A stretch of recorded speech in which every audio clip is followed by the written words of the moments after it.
Carlos Júlio, volte, senão eu não saio mais do palco nunca mais. Venha.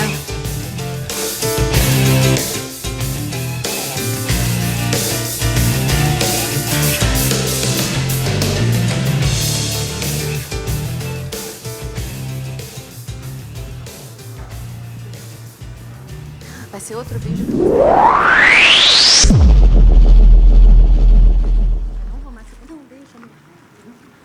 Hi, everybody. This week, I'm proud to join the students, teachers, businesses, and nonprofit organizations taking big new steps to support computer science in America's schools. Learning these skills isn't just important for your future, it's important for our country's future. If we want America to stay on the cutting edge, we need young Americans like you to master the tools and technology that will change the way we do just about everything. That's why I'm asking you to get involved. Don't just buy a new video game, make one. Don't just download the latest app, help design it. Don't just play on your phone, program it. No one's born a computer scientist, but with a little hard work and some math and science, just about anyone can become one. This week is your chance to give it a shot. And don't let anyone tell you you can't. Whether you're a young man or a young woman, whether you live in a city or a rural area, computers are going to be a big part of your future. And if you're willing to work and study hard, that future is yours to shape. Thanks, everybody. Eu confesso a vocês que aqui começou o meu insight para a minha transformação. E conversando com a Vivi, um monte de conteúdos, nós falamos de processo de tomada de decisão, como é que eu decidi me reinventar e entrar na nova economia.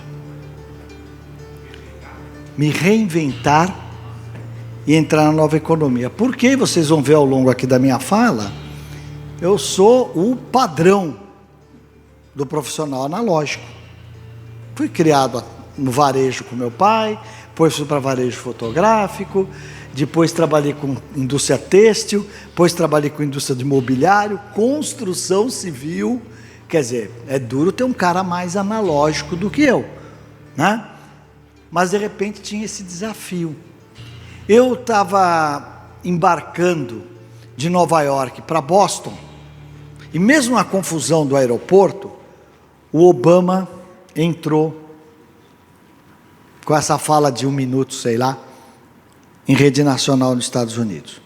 E ali no aeroporto eu entendi mais ou menos, mas falei, nossa, se eu entendi direito, o Obama, líder da nação mais digitalizada do mundo, mais tecnológica do mundo, quase 30% do PIB do mundo, economicamente forte, militarmente talvez imbatível, ele entrou no ar para dizer para os americanos, entrem nessa era digital. Como assim? Eu tão ansioso com aquilo, cheguei em Boston, fui procurar no YouTube ou na internet, sei lá, e achei o vídeo que tinha sido, achei o vídeo da transmissão. Confesso a vocês que eu assisti mais umas 2 ou 3 vezes, e falei, é isso mesmo.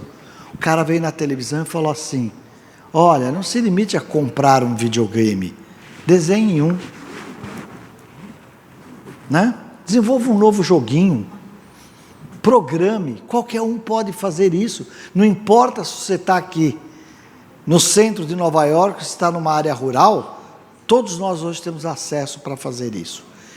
E eu achei incrível esse chamamento. O que estava acontecendo já naquela época? Eles estavam vendo a China no retrovisor. Vocês imaginem que a China forma 8 milhões de engenheiros por ano. O Brasil não tem 8 milhões de engenheiros formados. A China, em 2050, parece longe, mas é só daqui a 25 anos, como o teu plano do meio é só daqui a 2.000 dias, né? A China terá 800 milhões de habitantes na classe média. 4 Brasis inteiros na classe média. Com detalhe, As casas ainda não estão no padrão das nossas, da classe média. Então tem todo esse consumo pela frente. E claro que ele está dizendo, gente, como é que nós vamos nos manter competitivos nessa economia digital? Então vocês imaginem, eu olho para aquilo e falo, e eu? E eu? Eu poderia dizer, bom, beirando os 60, né?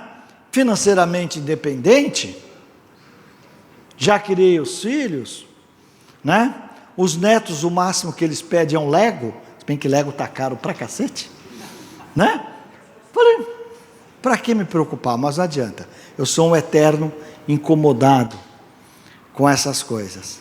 E aí eu recebo, e é por isso que eu trouxe isso aqui, olha, primeiro você muda, depois você muda seu negócio. Qual a contribuição que eu resolvi trazer para vocês? Porque não adianta, a Vivi queria que eu falasse de governança, tal, vai ter até uma coisa, mas não adianta, nós temos que primeiro falar o seguinte, o que nos leva à consciência que eu preciso de uma governança? O que nos leva à consciência que o meu negócio não pode continuar mais do jeito que está, ou só na minha mão? Como é que eu faço a minha sucessão? Essa sucessão é dentro da família, é fora da família? E com toda essa tecnologia desenvolvendo essa cultura digital. Então eu resolvi preparar para vocês, preparei com muito carinho, essa coisa. Como é que eu fiz a minha transformação digital? Para que vocês não tenham nenhuma dúvida que qualquer um aqui, em qualquer idade, pode fazer também a sua transformação digital. E acho que a primeira coisa que eu tive que me dar conta é que digital não é tecnologia.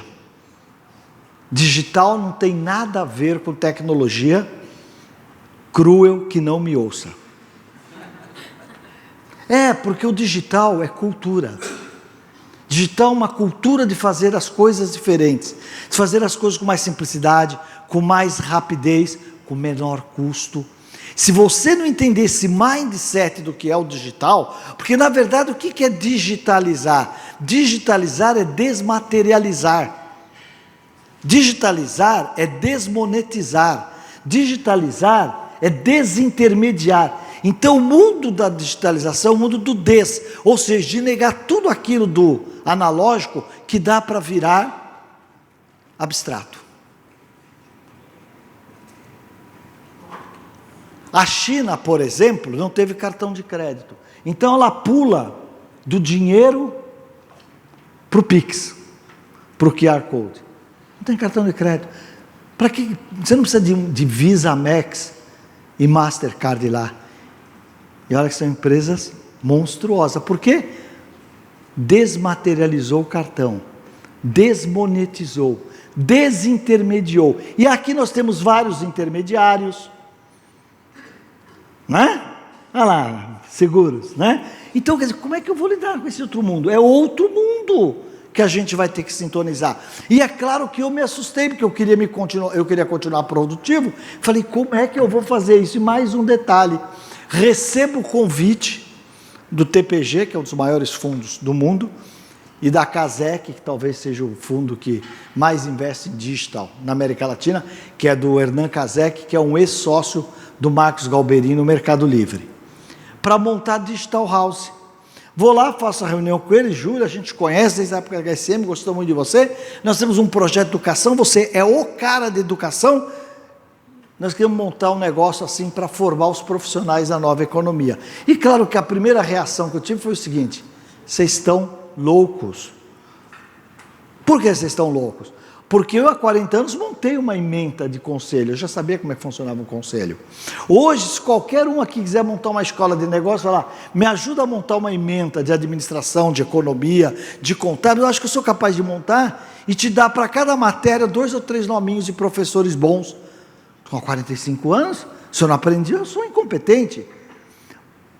Mas eu vou criar um curso de devs? Aliás, eu nem sabia que tinha desenvolvedor em 3 níveis.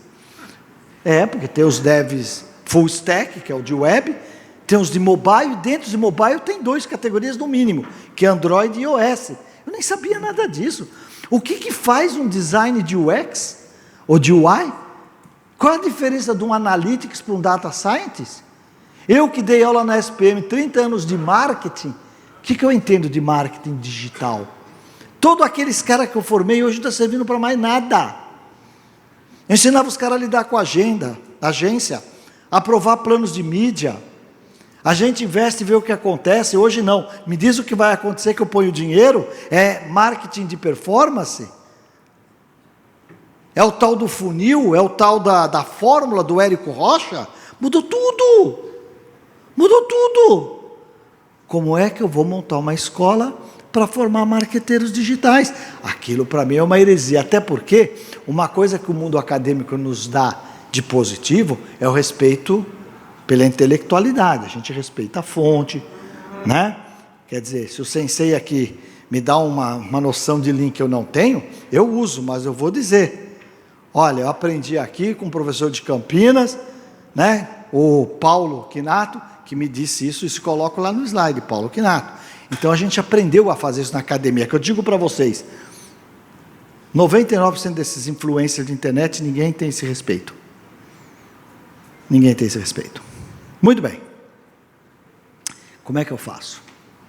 Um monte de dinheiro na mesa, que esse pessoal de online, agora acabou a festa, né? Quando aconteceu o debacle do WeWork, acabou a festa, agora show me the money. Antes não era assim, o termo era cash burn, queima caixa, mas põe o cliente para dentro. Queima a caixa e põe o cliente para dentro. A ideia era crescer a qualquer custo. Imagine um analógico que sempre olha a última linha, fala para mim, põe o cliente, não dá, é incompatível, eu passo mal, dá urtiga, sarampo, sei lá o quê. Como é que eu estou faturando isso, estou perdendo dinheiro? Bom, eu falei, como é que eu vou fazer com essa coisa? Eu não sou um cara digital. Aí, deixa eu passar aqui, que acho que fica mais fácil vocês entenderem a minha historinha, né? Eu tive, primeiro, esse insight do Obama. E aí, eu tinha ido a Davos pela CBN, a CBN me mandou a Davos, não para fazer cobertura, mas para entender o que estava acontecendo ali, produzir conteúdo. Eu sempre fui um conteudista, não sou jornalista, sou conteudista. E aí eu vou para lá e ganho de presente do professor Klaus Schwartz o livro dele, eu coloquei aí para vocês, A Quarta Revolução Industrial. Bom, devorei o livro no hotel, até porque é um frio do caramba, todo mundo sai, eu não saio. Eu sou ermitão, peço comida no quarto, puta de um frio do caramba, sou um cara de praia, né? Falei para vocês que eu sou um cara de verão, né? Eu gosto de verão, não falei. Falei hoje de manhã lá na Estácio, é muita aula. Aí você pensa que falou e não falou. Peguei e devorei o livro. E na essência esse livro foi o meu segundo grande insight. Então passei o primeiro para vocês. Como é que os Estados Unidos está assustado? Como é que ele está conclamando todo mundo a entrar na cultura do digital, da nova economia? Segundo insight, leia o livro. E o que é esse livro, A Quarta Revolução Industrial? Não sei se vocês sabem, o professor Klaus Schwab foi o cara que montou Davos, ele montou esse evento de Davos, e ele o dirige há mais de 40 anos, tem umas 40 edições mais ou menos, umas 40 edições. O que é a Quarta Revolução Industrial? Gente, imagine o seguinte, essas luzes tem que ficar ligada, está gravando, é isso? Ela tem que ficar ligada? Que me incomoda pra caramba. Eu estou acostumado com sala de aula, o negócio de palco é com a Vivi, né? Então, mas o que acontece? Não, é que se desligasse é melhor, mas tem que, se precisar... Não, fantasminha, Gasparzinho. Não é da tua época, Gasparzinho? Não, não é da minha, fazer o quê? Então, mas olha só, voltando, o que é a questão da Quarta Revolução Industrial? Imaginem vocês o seguinte, primeira Revolução Industrial. Você tem uma cidade A e uma cidade B, lá no meio oeste americano. Essas cidades eram ligadas uma à outra 24 horas no dorso de um cavalo, numa carroça, numa diligência. Quando você tinha a cidade 24 horas distante a cavalo, comerciante de cidade A não montava nada na cidade B, médico de cidade B não dava consulta em cidade A, e vice-versa. De repente, gente, alguém constrói uma estrada de ferro, e olha o que acontece, no exato momento que alguém corta aquela fita, aquelas 24 horas num cavalo se transformam em 4 horas a bordo de um trem. O que acabou de acontecer? para as pessoas daquelas cidades, em detrimento a qualquer outra cidade do mundo, para aquelas pessoas, o mundo acabou de ficar 6 vezes mais rápido. Ali aconteceu o futuro, que talvez estivesse acontecendo em outro lugar do mundo, mas ali está o futuro. Essa é a essência das imersões. A gente vai onde está acontecendo o futuro da nossa vertical, do nosso setor. Quando eu vejo que está acontecendo lá, que vai chegar daqui 4 anos no Brasil, se eu antecipar em 2 anos, eu chego 2 anos antes, porque já está acontecendo lá. Essa é mais ou menos a ideia. E não é novo, achar que isso é novo, start-se brilhante, não. No século 14, 15, era navegação, todo mundo ia à Península Ibérica, Portugal, Espanha, como é que os caras navegavam? A Inglaterra aprendeu, a Holanda aprendeu, Companhia Oriental das Índias começou a explorar, vieram até por aqui para o Recife, os holandeses. Então a gente ia ver onde que estava essa coisa mais avançada. Mas aí o mundo ficou 6 vezes mais rápido, sabe por quê? O comerciante da cidade A montou uma filial na cidade B, o banqueiro da cidade B montou uma filial na cidade A, o médico da cidade A começou a operar na cidade B. Olha que interessante, as ferrovias foram concebidas para transportar carga, mas ela passou a transportar conhecimento, porque o conhecimento, para ser transportado, precisava da tua cabeça. Eram as pessoas que levavam a tecnologia, o conhecimento tácito, o que hoje você dá um clique e vai, você dá um clique e vem. 6 horas mais rápido do mundo. E aí, essa foi a primeira revolução industrial, segundo o professor Klaus Schwab, ou seja, o aparecimento da máquina ao vapor. Primeiro na Inglaterra, na indústria têxtil, né, Leicester, Manchester, e depois nas ferrovias. Primeira revolução industrial. Segunda revolução industrial, o que acontece? O cara passava de manhã, lampião de gás, quanta saudade, que era o cara, acendia o lampião de gás, ou então vinha, acendiam as tochazinhas, que era com óleo de baleia, né? E quando era de manhã, alguém passava apagando aqueles lampiões. Só que, de repente, dá para pôr o dedinho, alô, técnica, alô, técnica, alô, técnica, aí, olhou para mim aqui, obrigado. Dá para você pôr o dedinho nessa luz aqui, eu vou te falar para você apagar e ligar? Tá fácil ou não? Tá, então peraí, ao meu comando, o que acontece depois de algum tempo? Olha só, gente, quer ver? Apaga, acende. Apaga, acende. Compara isso com a velocidade do trem, que já tinha multiplicado a velocidade por 6. Agora, a energia elétrica me trouxe o quê? A instantaneidade. Como assim? Como assim? Vocês estão com medo do digital? Imagine quando apareceu a eletricidade. Olha, o ano passado eu visitei a única parte da Itália que eu não conhecia e adorei, fiquei apaixonado. A Puglia. Adorei a Puglia. É a parte muito raiz da Itália ainda, né? Então eu peguei uma maceria bem no centro da Puglia, ali em Osturne, com o carro cada dia para um lugar. E aí eu acabei indo a Matera, aqui, quando foi gravado lá o filme do... Matera, onde foi filmado o filme lá do 007, que já não é mais Puglia. Ali já não é mais Puglia. Hã? Não é Calábria, esqueci, bem na fronteirinha ali. Bom, mas não importa. Eu fui para Matera. Cheguei em Matera, queria conhecer, contratei um guia. E, gente, Matera é o seguinte, imagine assim, ó, tem uma montanha aqui, e os caras moravam nas cavernas. Então, imagine uma montanha, um queijo furado. Só que eu estou falando de 1945. A Itália é um país muito mais novo que o Brasil, não sei se você sabe. A Itália, enquanto república, é de 1949. Era um monte de reinos, tanto que a gente fala de Azzurra, não tem azul na bandeira da Itália. É a família que patrocinou a montagem da chamada República Italiana. Muito bem, tem essa montanha, depois tem outra aqui, tem um vale. Então o que acontece? O primeiro-ministro da nova República Italiana falou: Matera é a vergonha dessa Itália. Como é que nós estamos aqui, em meados do século XX, os caras morando em caverna? Isso não pode acontecer. O que ele faz? Ele desenvolve um plano e constrói Matera do lado de cá do morro, ele vai construindo casas para tirar os caras da caverna e mudando para ali.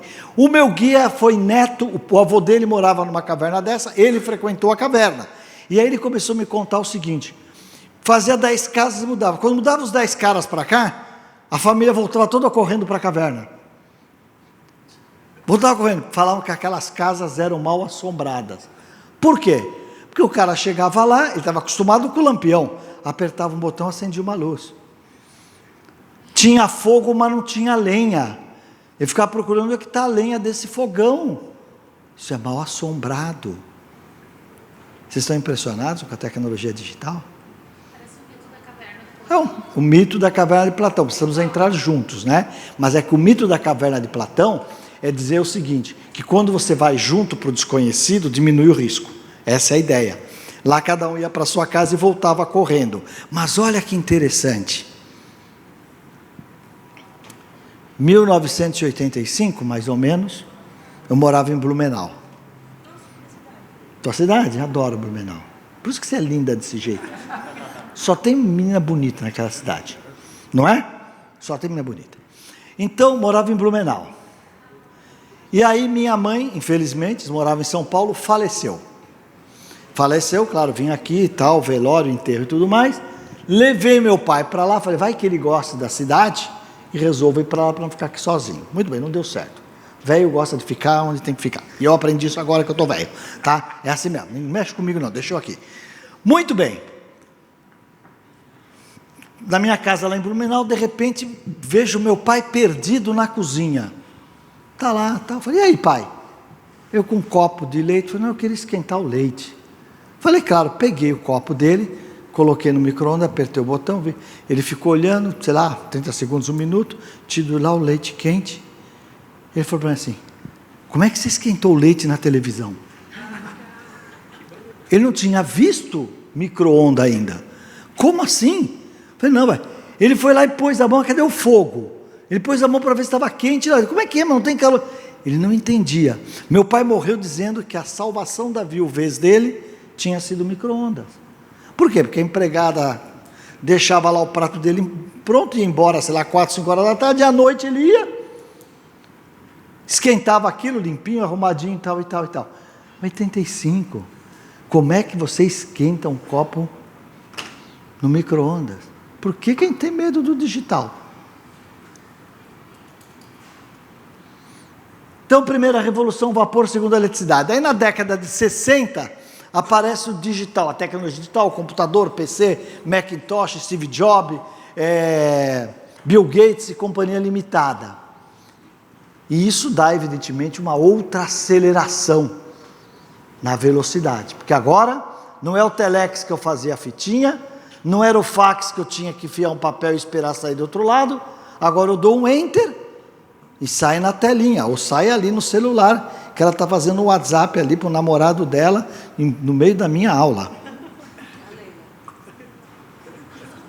Não, desculpa lá, pode, continua. Não perde a boquinha não, você sabe como que é. Vai firme. Né? Muito bem. E agora era o digital, a terceira revolução. Qual é a velocidade disso? Loucura, não é? Muito bem. E aí a quarta revolução, que tem pouca gente que entende, que ela é simples, mas é muito poderosa. O professor Salim Ismail, no seu livro Organizações Exponenciais, eu acho que Organizações Infinitas lá do Piero é melhor do que o do Salim Ismail, mas o Salim Ismail define, é claro que é, o Salim Ismail é o sócio do Peter Diamandis e do Ray Kurzweil na fundação da Singularity. O que ele fala? Ele fala da exponencialidade. O que é exponencialidade? Exponencialidade é aquele modelo matemático que você vem crescendo, de repente faz isso a curva. Quando faz isso a curva, isso é exponencialidade. Essa exponencialidade do mundo dos negócios se dá, olha que coisa louca quem gosta de filosofia, quando há o encontro de saberes. Que loucura! Porque desde a academia de Platão, nós temos o conceito da universalidade. Eu mesmo dou aula numa universidade. Só que esses saberes sempre se desenvolveram separadamente. Se alguém for lá na USP e dou aula na FEA, se você ficar com a FEA às suas costas, de frente para a rua, Faculdade de Economia e Administração, à direita, a menos 100 metros, está a Poli, Escola Politécnica da USP. Alunos e professores da Poli não frequentam a FEA. Alunos e professores da FEA nunca foram à Poli. E à esquerda, você foi?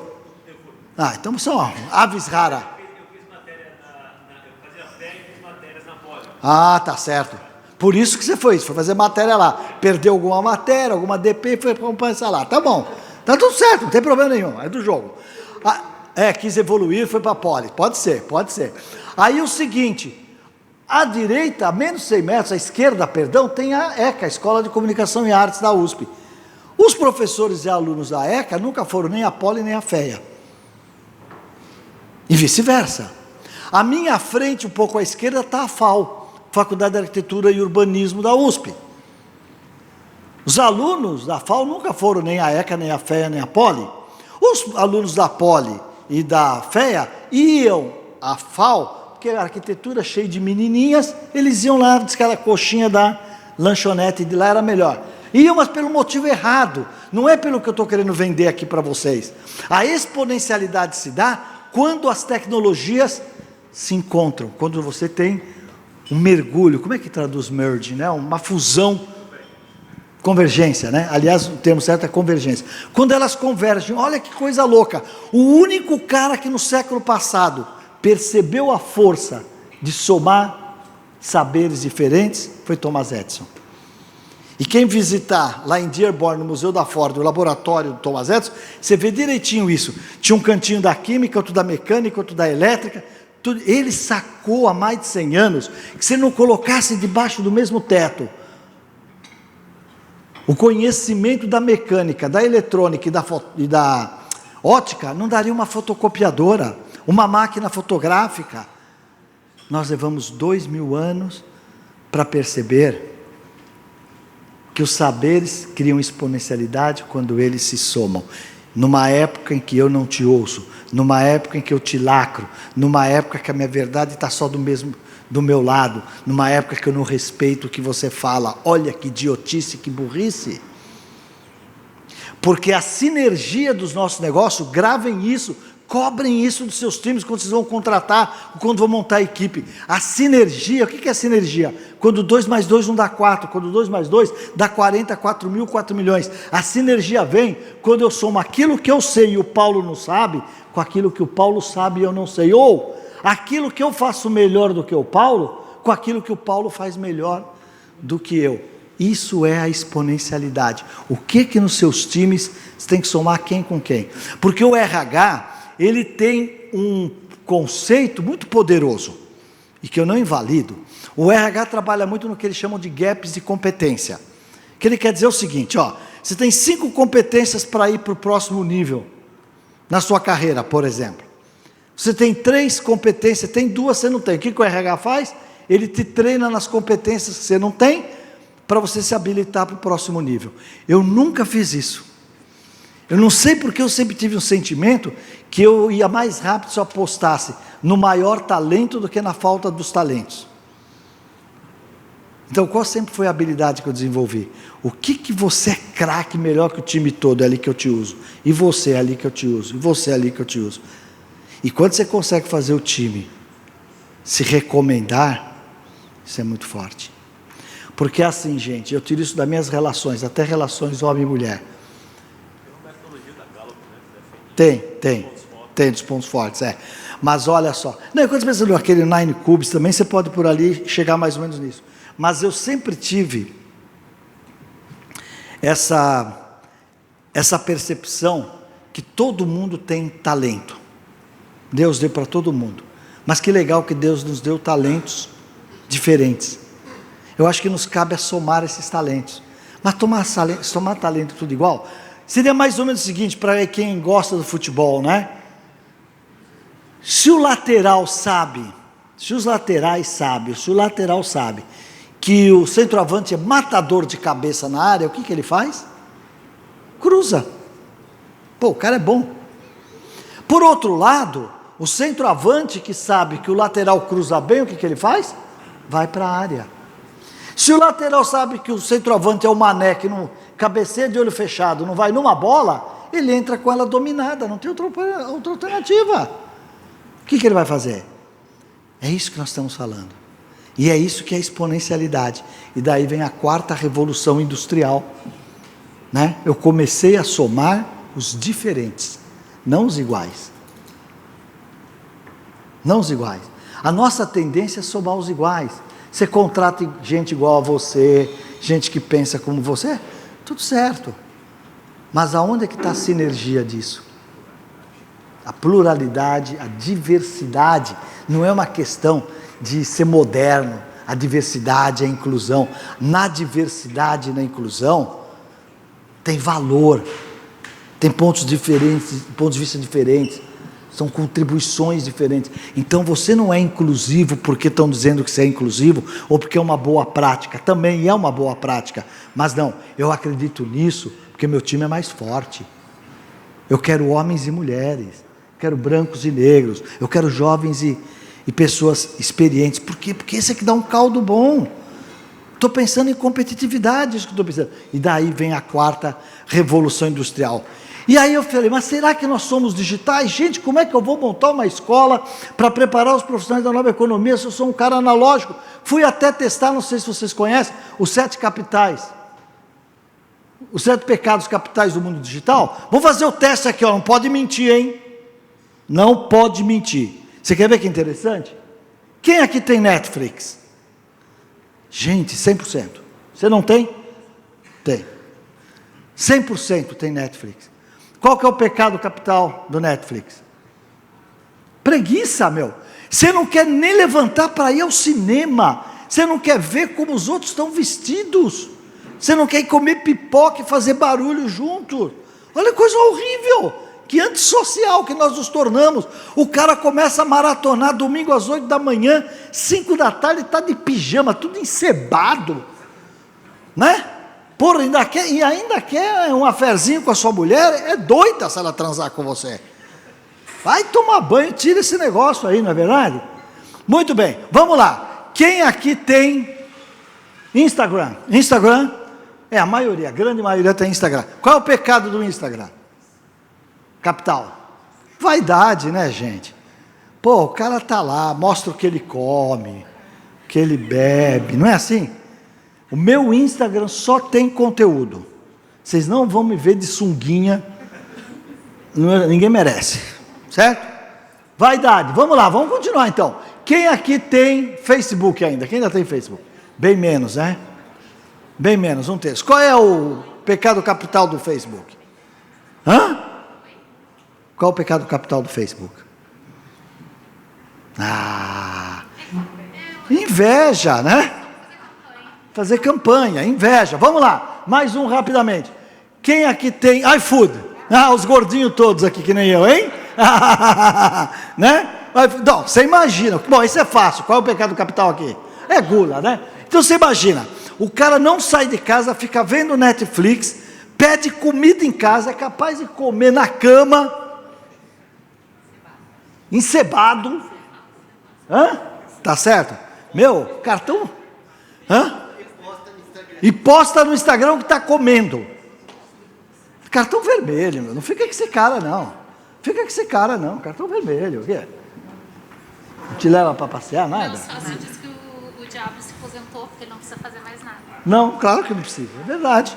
Mas, ó, pessoal, vamos lá. Quem ainda tem Twitter? O X, quem ainda tem Twitter? Ainda tem gente que tem, né? Tem. Eu também tenho. Ó, não pode... Qual é aqui o ira, né? Destila todo o teu ódio ali, não é? Ó, não pode mentir, hein? Quem aqui tem Tinder? Nada. Quem tem? Puta bando de mentiroso. Tá bom, vou mudar a pergunta, vai, vou mudar. Quem já teve? Aí apareceu alguns, vai. Qual é o pecado capital aqui? Luxúria, né, meu filho? Gente, você não quer nem ir ao barzinho, cantar a menina, encontrar o cara da tua vida, nada. Você quer apertar um botãozinho da match para ver se parece. Só tem encrenca, minha filha, esquece, não é? Bom, isso aqui é brincadeira, mas para mostrar que quem tem tudo isso aqui não é digital, é usuário. Digital é quem faz. Digital é quem cria o Tinder, quem programa, quem faz a telinha do celular, quem faz o match dar certinho. Você não é digital. Você é usuário do digital, né? E aí, gente, eu peguei essa foto aqui que muita gente conhece, eu comecei usando isso lá na Digital House, eu vejo gente usando. Olha só, não sei se você conhece essa foto, mas é o seguinte, isso aqui é a posse de Bento XVI, em 2005, e essa aqui é a posse de Francisco I, em 2013, 8 anos. Qual é a diferença entre as duas fotos? Celulares, vamos aprofundar mais. Vocês vão ter o Clóvis, vocês vão aprofundar, gente. Sabe, o Clóvis vai falar um monte de coisa, um monte de palavrões, vocês não vão entender nada, hein? Aprofunda, vai. Qual é a diferença aqui? Porque isso é uma diferença de comportamento tão grande, que você não entender, você não dirige negócio nenhum. Desconexão com o momento, gostei. Estou pensando mais no futuro e que em aproveitar o presente. Isso também é verdade, é verdade. Eu acho que resumindo as duas contribuições, eu diria o seguinte: aqui eu estava, aqui eu preciso mostrar que estive. Gente, eu tenho amigos que passaram décadas esperando a banda dele. O cara gostava de William Hip, gostava de Purple, gostava de Black Sabbath. Pô, esses caras nunca vêm para o Brasil, não sei o quê. Aí a banda veio para o Brasil, o cara pagou R$2.000 no ingresso, Allianz Arena. Chegou lá 12 horas antes do show, não tinha nem como ir no banheiro para não perder o lugar.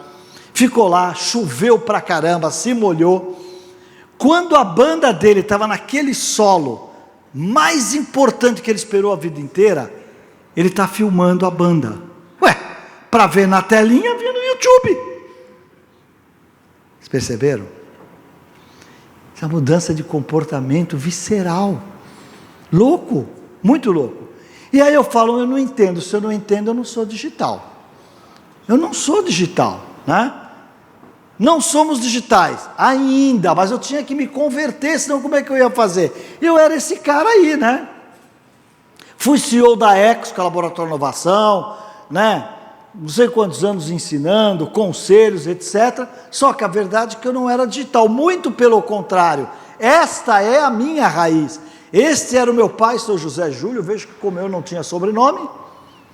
Minha mãe, Mercedes Selveiga, tinha 2 sobrenomes, não me deu nenhum. E esse é o primeiro boteco que eles tiveram quando eles vieram de Portugal. Imagine, os nossos pais, praticamente a maioria aqui, vieram, uma mão na frente e outra atrás. Os portugueses iam para a padaria, né? Qual era o sonho do português? Era chegar aqui e montar uma padaria, pá.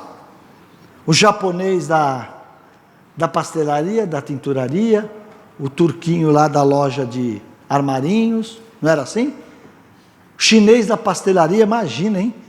Uma vez, pastelaria era de chinês, hoje é japonês na feira. Eu falo, caramba, o que chinês e japonês tem para gostar de pastel? Porque eles não têm pastel, tem o gyoza, mas não é a mesma coisa. Mas eu descobri, é que o chinês e o japonês, eles têm uma vantagem competitiva, orgânica, para fritar pastel, com o olho fechadinho, não respinga gordura. É a única coisa que eu consegui encontrar. Puta, vocês pagaram para ouvir isso, que merda. Vocês pagaram para ouvir uma história dessa. Hã? Acabou a palestra, né? Acabou mesmo, acabou a palestra. Bom, mas então, gente, vocês imaginam o seguinte, meus pais vieram, eu nasci nesse boteco aí no Ipiranga, em São Paulo. Mais analógico que isso, meu pai, acredita em vocês, ele tinha o primário completo, que a gente chamava de primário, os primeiros 4 anos, só era alfabetizado. Meu pai nunca estudou marketing, mas eu digo para vocês, eu não aprendi em Harvard, no AMD, na London, na GV, os conceitos que eu aprendi no boteco do meu pai. Estão enraizados aqui dentro. Por exemplo, meu pai, ele não chamava cliente de cliente, chamava cliente de freguês. Porque para ele falava assim, o que dá dinheiro é o freguês, não o cliente. O que dá dinheiro é o cara que passa aqui e toma uma cervejinha todo dia. O cara que compra cigarro e vai fumar em casa não ajudou nada. Ele não chamava de faturamento, chamava de féria. Olha que coisa doida. O conhecimento que ele tinha do business. Vocês podem não acreditar, mas descia um cara no ponto de ônibus do outro lado da rua, Meu pai pegava uma cerveja, um maço de Minister, e punha na ponta do balcão. O camarada entrava, cumprimentava meu pai, minha mãe, brincava comigo, que era uma criança que estava ali, tomava sua cerveja, fumava seu cigarro. Entrava um outro freguês, meu pai preparava um rabo de galo. Vocês sabem o que é rabo de galo? O que é? Cachaça com? Com vermute. Aí tem que ser de baixa qualidade, senão não é bom, né? Pode ser um vermute, entendeu? Tá ali, ó lá. Aqui é o cinzano aqui, ó. Ó o cinzano. Mas sabe o que é? Sabe o que é rabo? Sabe o que é rabo de galo? Atenção, meninas. Rabo de galo é a tradução literal de coquetel. Cock, galo, tail, rabo, cocktail, né? Nossa, você viu o que você veio aprender nesse MBA? Não, é fantástico o que você veio aprender nesse negócio aqui. Mas sabe por que é legal? Porque é o seguinte, porque vocês meninas, já viu como que as meninas são? Quando vão num lugar mais sofisticado, chega pro garçom e fala assim, eu quero um coquetel de frutas. Frescura, minha filha, é um rabo de galo. Vocês estão pedindo um rabo de galo. Agora, quando você pedir um coquetel, você sabe que está pedindo um rabo de galo. Mas olha que interessante. Meu pai, que nunca estudou marketing, ele tratava o cliente pelo nome, sabia o que ele ia beber, o cigarro que ele ia fumar e a ponta do balcão que ele encostava. Sabe como é que chama isso? Envolvimento total também. Envolvimento total com o teu cliente. O artigo mais lido na Harvard Business Review de todos os tempos chama-se Marketing Miópia, de 1967, do professor Teodoro Levitt, onde ele dizia que o princípio básico do marketing era entender em que negócio você está. E muitas vezes a gente não consegue definir em que negócio que eu estou. Porque geralmente dá o nome do nosso negócio pelo produto. Eu estou na área de seguros, eu estou na área de revenda de bebidas, eu estou na... Não, qual é o negócio que você está? Eu me lembro que uma vez conversando com o Paulo Vilares, fundador da Vilares, está bem velhinho ele, mas está aí. Ele me ouviu falar sobre o marketing miópia, sobre esse artigo, e ele falou, Júlio, você não vai me chamar de professor. Professor, o senhor não vai acreditar. Eu estava em Harvard, me fizeram ler esse artigo, eu achei demais. Voltei para o Brasil, juntei minha diretoria, dei o artigo para todo mundo, mandei todo mundo ler e passei uma tarde discutindo aquilo com eles. Eles fabricavam elevadores. Aí eles resolveram redefinir que o negócio deles era transporte de pessoas e materiais ponto a ponto. Falou, a partir daí nós desenvolvemos escadas rolantes, pontes rolantes, esteiras rolantes e fomos líderes em todos esses quesitos durante muitos e muitos anos, porque achou qual era o negócio dele. Dizem que as ferrovias norte-americanas perderam o compasso quando eles falavam que eles eram ferrovia. Eles não entenderam que eles eram logística, que eles eram um modal de logística para atender os clientes. Então, com isso, eles não criavam a última milha, o last mile, para poder complementar isso. Veio gente de fora e fez e começou a contratar as ferrovias, em vez das ferrovias contratar os outros. Olha a importância, em que negócio você está. Olha a importância. Isso não é deletério, isso não estou aqui fazendo filosofia, não. Sou um cara como vocês, eu tenho que pagar minhas contas todo mês, eu viro meu taxímetro. Eu me preocupo com os meus negócios, e que não são poucos, né? Não são nada de grande volume, mas se for pensar, se somar os conselhos que eu estou, eu impacto 25 bilhões de faturamento por ano. Não, minto, 22.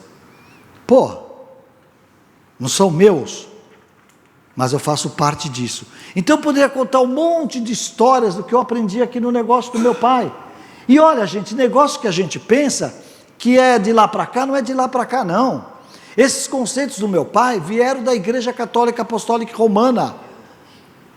Tira a parte da fé, tira a parte dogmática, fica com a parte negocial. A igreja, tem 2000 anos ensinando isso para a gente, tem menos porque a Igreja Católica Apostólica Romana é fundada por Constantino no século III. Então 1.700 anos, vamos colocar. 1.700 anos a igreja nos ensinou tudo isso. A Igreja Católica Apostólica Romana criou a primeira logomarca do mundo, a cruz. Olha como é fácil desenhar a cruz. Você fazendo esses logotipos, tudo complicado de fazer. É uma maçãzinha mordida. Ninguém sabe porque a porra da maçã está mordida. Sabe? Então conta. Olha só. Você não pisa na cruz de Cristo. Então ela vai para o peito do sacerdote. Ela vai para o lugar mais alto do altar. Pega toda a identidade visual da igreja. Os franciscanos, de marrom, os beneditinos, de preto, a batina, para diferenciar dos demais. Uma cor de ístola para cada semana da Eucaristia. Vocês acham que isso aí foi ao acaso? Tudo desenhadinho. E você acha que na tua empresa não precisa fazer a camisetinha, que é besteira, uniforme, isso ou aquilo, porque ficou moderno demais, pode ir de bermuda e chinela havaiana. Pode, se você acha que pode, pode. Eu acho que não pode. Funcionário meu não vai, né? Pode ir de qualquer... Olha, mais esculachado que eu é impossível. Certo? Mas, espera aí. Percebe? A Igreja Católica Apostólica Romana cria o primeiro outdoor do mundo. Primeiro outdoor. Uma edificação com os vértices aos céus, com uma cruz em cima, uma Igreja Católica Apostólica Romana. E onde eles construíam? Na beira das estradas, no lugar mais alto da cidade, de maneira que todo mundo que passasse se identificava. Em Salvador tem 365. 300. Passei agora em Istambul, a tal da Mesquita Azul, ela fica em frente à Igreja de Santa Sofia, que agora também é uma mesquita. Eles pegaram o mesmo projeto e transformaram numa mesquita, e aqui era uma igreja católica ortodoxa, né, que isso aí vem da época bizantina, então eram cristãos ortodoxos. Essa mesma igreja, mas veja bem, o que diferencia a Igreja Católica Apostólica Romana? Uma cruz lá em cima, identidade de marca, o outdoor. A Igreja Católica Apostólica Romana cria o primeiro veículo de comunicação do mundo, o sino. Tocou o sino, vai todo mundo para lá, ou porque é um culto, ou porque é uma festa, ou porque é uma má notícia. E olha que coisa louca, o padre mandava fazer o sino mais potente que o bolso dele pudesse pagar, fazia o campanário mais alto possível, sabe para quê? Para ir mais longe. Sabe o que ele queria? Aumentar a freguesia. O termo freguesia vem da Igreja Católica, a igreja e a freguesia. E sabe por que ele fazia isso? Porque ele não queria que Roma viesse e colocasse um concorrente perto dele. Alguma identificação aí com representante que luta pela área e tal. 2000 anos, gente, parou. Igualzinho. Para finalizar, a Igreja Católica Apostólica Romana cria o maior departamento de pesquisas do mundo. Eu tenho uma empresa de pesquisa, eu posso dizer isso para vocês. Inigualável até hoje. Que era o confessionário. Porque era real time. Como que era o ritual? Como é que era o ritual? O padre que vai rezar a missa, meia hora antes da missa, entra naquela casinha e ouve o cliente. Ouvi cliente, 2000 anos da igreja. Ele ia lá e ouvia o cliente. Ele sabia o que estava acontecendo na comunidade. Por quê? Porque na homilia, dentro dos preceitos da fé, ele fazia o discurso dele, não é? Aí tinha aquela menina que entrava no confessionário, ai padre, preciso me confessar. Confesse seus pecados a Deus, minha filha. Ai, mas é um pecado muito sério, não sei como é que eu vou falar. Fale, não tem problema, eu aqui sou Deus te ouvindo. E ela fala, padre, o senhor não vai acreditar. Transei com meu cunhado. Minha filha, isso é um pecado muito sério no seio da igreja. Reze 200 Ave Marias, peça perdão em nome do Pai e do Filho. E ela ia pagar a penitência dela. Ora, o que o padre falava na homilia? Irmãos, a igreja condena o sexo no seio da família. Irmãos com irmãs, cunhados com cunhadas, e ela sabe que é com ela. Mas e o cunhado que não confessou? Santo homem, como é que ele sabe de tudo isso? E todos os que não confessaram isso? Isso que era? Cuidar da culpa dentro da doutrina. Terapia. Percebe? Então, a ideia é o seguinte, por que vocês estão me pagando para eu vir aqui contar a história de 1700 anos atrás? Nós sabemos tudo isso. E aí tudo reescrito por Philip Cotter, por Teodoro Levitt, não é? Os caras escreveram tudo isso de novo, mas está tudo lá na igreja. Tudo na igreja. Por que eu conto essa história? Porque meus pais, que eram muito religiosos, talvez veio daí essa coisa de perceber cliente, de perceber atendimento, de entender que ele não estava no negócio de vender cerveja ou cachaça, Ele tinha um ponto de encontro para as pessoas virem conversar. Era exatamente isso. Já era experiência, claro que era experiência. E olha aqui, gente, meu primeiro emprego. Esse aqui sou eu com 13 anos de idade. Esse aqui é o meu irmão, Isidro Veiga Júlio, dentista aqui na Vila Mariana. Depois eu dou o cartãozinho para vocês. E essa mercearia que meu pai teve na Vila Guarani, no Jabaquara. Olha só para ir rápido. O que é isso aqui, gente? Batata, arroz, feijão. Imaginem vocês que eu sou conselheiro da Camil, 13 bi de faturamento, e eu viro para os meus vendedores e falo, meu querido, eu vendi arroz na Concha. Eles dão risada, acham que é mentira, mas esse cara é um conselheiro. E vou dizer uma coisa para vocês, que eu aprendi lá e não aprendi em Harvard, e não aprendi na London, e não aprendi na GV. Quando você tem um negócio numa comunidade, o teu amigo, o teu cliente é a mesma pessoa. Quantas vezes eu vendi, acredito em vocês, 2 batatas. De verdade. Quantas vezes eu vendi um ovo. Mas sabe de uma coisa, gente? Eu vendi um ovo para uma casa que eu sabia que haviam 5 pessoas. Eu sempre ficava pensando se era um ovo ou se aquele era o 5º ovo. Meu pai tinha mais sensibilidade, o que ele fazia? Virava para a pessoa e falava, quer levar uma dúzia, depois você me paga? Dava e marcava ali. O fiado, o grande precursor do crédito e o grande precursor da fidelização do cliente. Imagina, meu pai tinha CRM, que não era o Customer Relationship Management, era a caderneta de registro de mercadorias. É a caderneta que o cara comprava e pagava no final do mês. Mas tinha todo o histórico que ele pagou, que ele comprou. O termo passar a régua era isso. O cara trazia a caderneta, entregava meu pai e fazia, Zé, passa a régua aí. E ele passava a régua na última compra e somava tudo. Tinha todo o conhecimento do comportamento do cliente naquela cadernetazinha.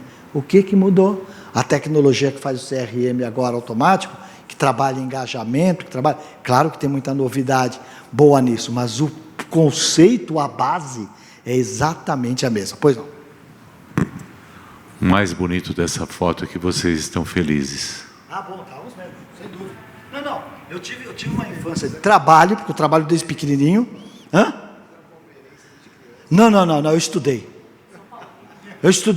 Zangari, isso é alguma coisa do Walter? Zangari? Walter Zangari, puxa vida, foi diretor comercial da Band, da Record, não? Mas porque... Walter Zangari, não, um cara muito bacana, meu confrade lá na nossa confraria de charutos. Mas então, tá aí, gente, tá bem, mas olha, um cara analógico, e aí mais uma historinha bacana para vocês, bacana ou não, vocês podem estar de saco cheio, pode jogar pedra, caderno, o que vocês quiserem. Em 2001, aí presidente da HSM, eu trouxe ao Brasil o sócio do Salim Ismail, do Peter Diamandis, eu trouxe o Ray Kurzweil, o cara que inventou o teclado, um maluco, um cara que disse que vai viver 200 anos, aquelas vitaminas todas, tal, já faz isso há muito tempo. Aí ele fez a palestra, saímos para jantar, o que todo palestrante pergunta, como foi? Como é que eu fui?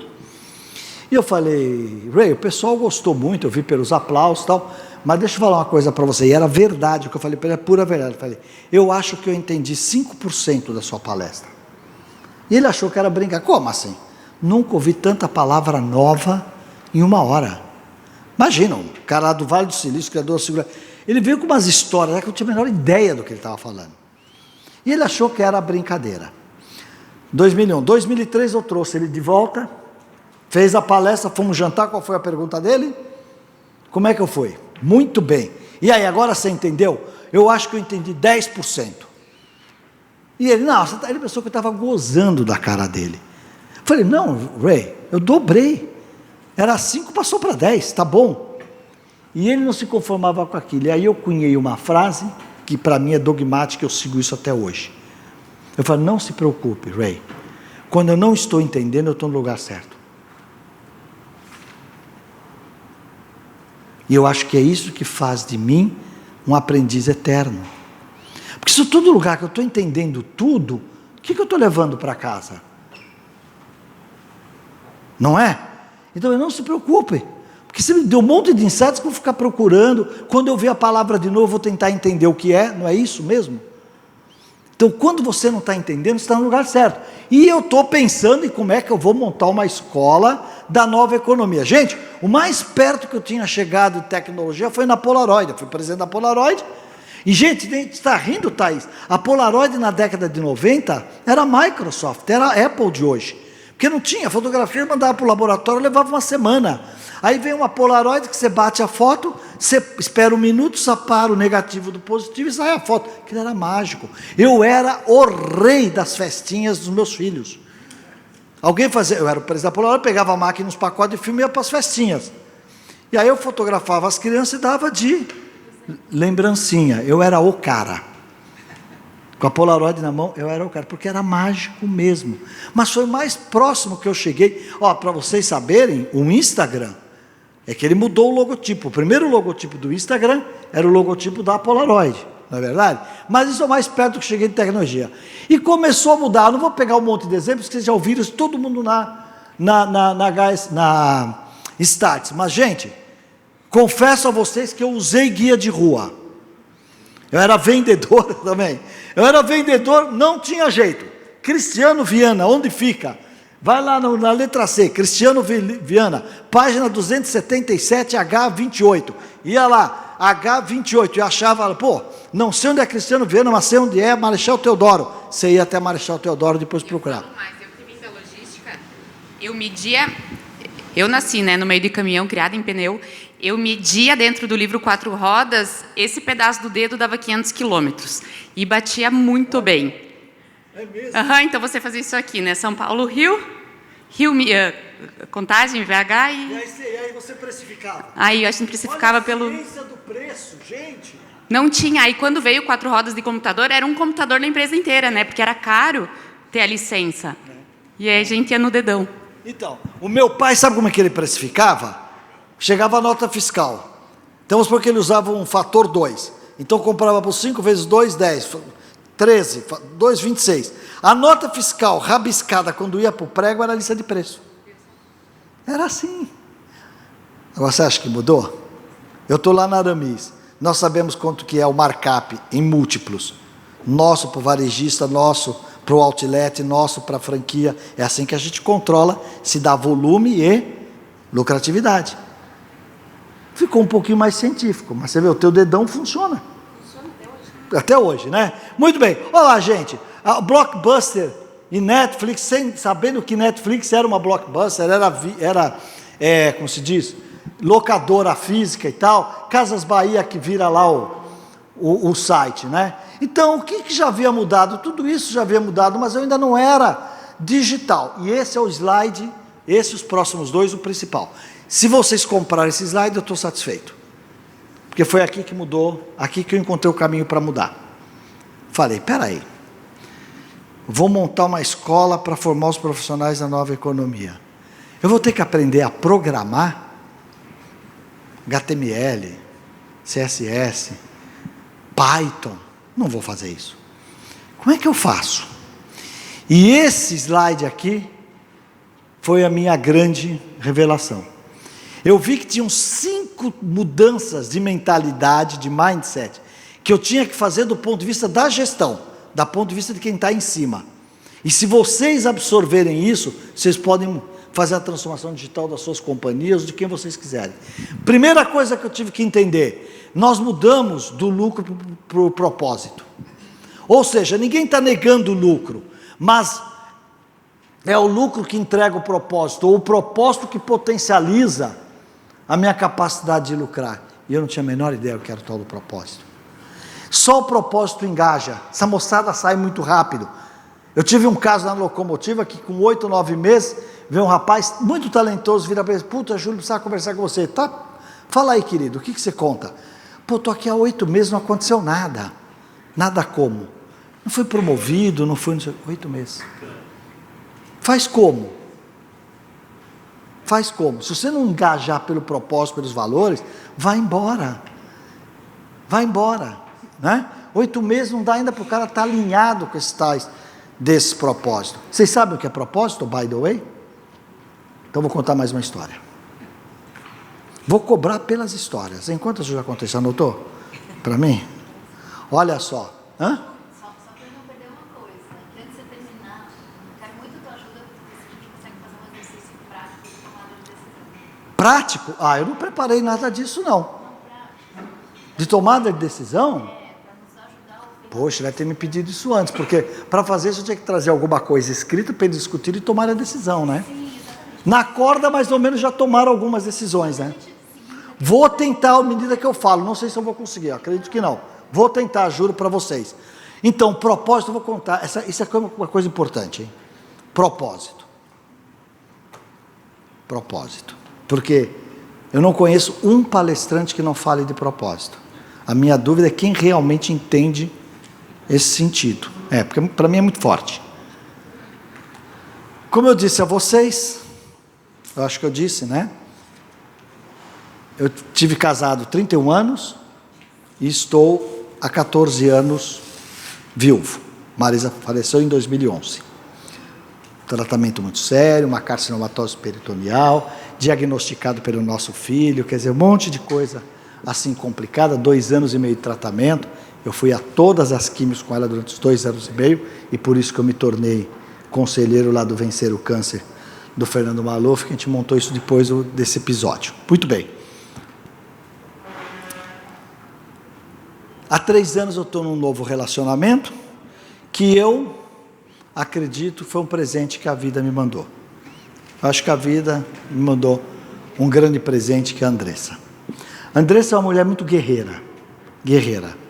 Vocês imaginem vocês que quando ela foi estudar, fazer a graduação dela, ela queria fazer medicina, e o pai disse o seguinte, o pai não, o avô que bancou os estudos dela, eu só pago se você fizer direito.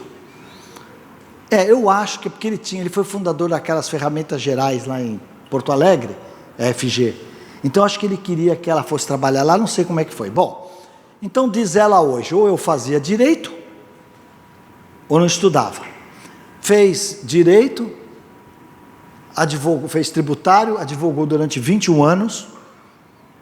Quando ela se viu que ela estava financeiramente estabilizada, falou, bom, estou estabilizada financeiramente, eu e minha mãe, a mãe viuvou nesse período também, agora eu vou atrás do meu sonho. E foi fazer vestibular, e foi fazer medicina. Eu que tenho filho e nora que fizeram medicina, é um curso muito difícil. Ela está agora no 6º ano, vai se formar daqui a alguns meses, e é assim, 12 horas no hospital todo dia. E é assim, é UBS, é UBS, não sei aonde, pronto-socorro, e tem que passar por isso mesmo, senão não vira médico. Muito bem. Então ela está fazendo medicina. Como eu tenho filho e nora médicos, quando eles estão em casa lá fazendo um churrasco, eles sempre perguntam para ela, ei, Dre, decidiu o que você vai fazer? E eu entro no meio da conversa e falo, geriatria. Se sobra alguma coisa para mim desse negócio, né? Geriatria. E ela fala que ela quer o outro lado dessa história, que ela fala que ela quer fazer neonatal. E aí meus filhos falam, putz, você é louca, vai cuidar de prematuros, vai passar a vida numa UTI pré-natal, etc e tal e tal. Muito bem. Quando foi agora no carnaval, a gente estava lá em Gramado, e eu estou num almoço, num jantar só eu e ela, e me lembrei da história. E falei, escuta, você... Sempre eu fico te sacaneando com essa história de geriatria, e você fala de neonatal, por quê? Você já trabalhou com isso, conhece alguém, por que você quer fazer neonatal?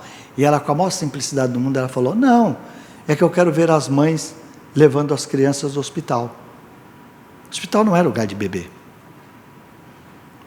Aí eu entendi o seguinte, o sonho dela é ser médica, o propósito é tirar as crianças do hospital. E aí eu comecei a me perguntar, quais são os meus sonhos? E eles estão alinhados com o meu propósito? Qual é o meu propósito, afinal? Esse exercício talvez seja mais profundo do que fazer um case de tomada de decisões. Qual é o teu propósito? Qual é o teu sonho? Ou quais são os teus sonhos? Né? Porque eu aprendi que quando os teus sonhos estão alinhados ao propósito, ele está potencializado. potencializa a realização, você não desiste, você é mais resiliente, você é mais persistente. Por quê? Porque o propósito é muito maior que sonho, né? Qual é o teu propósito? E aí eu peguei e vi a importância de você gerar lucro através do propósito. 2, hierarquia para redes. Gente, olha que coisa louca, hierarquia para redes. Eu fui educado aqui, gente, eu sou um cara, eu fui formado pelo PCC, eu fui educado pelo PCC. E todos vocês, né? Porque nós somos formados no planejamento, comando e controle, né?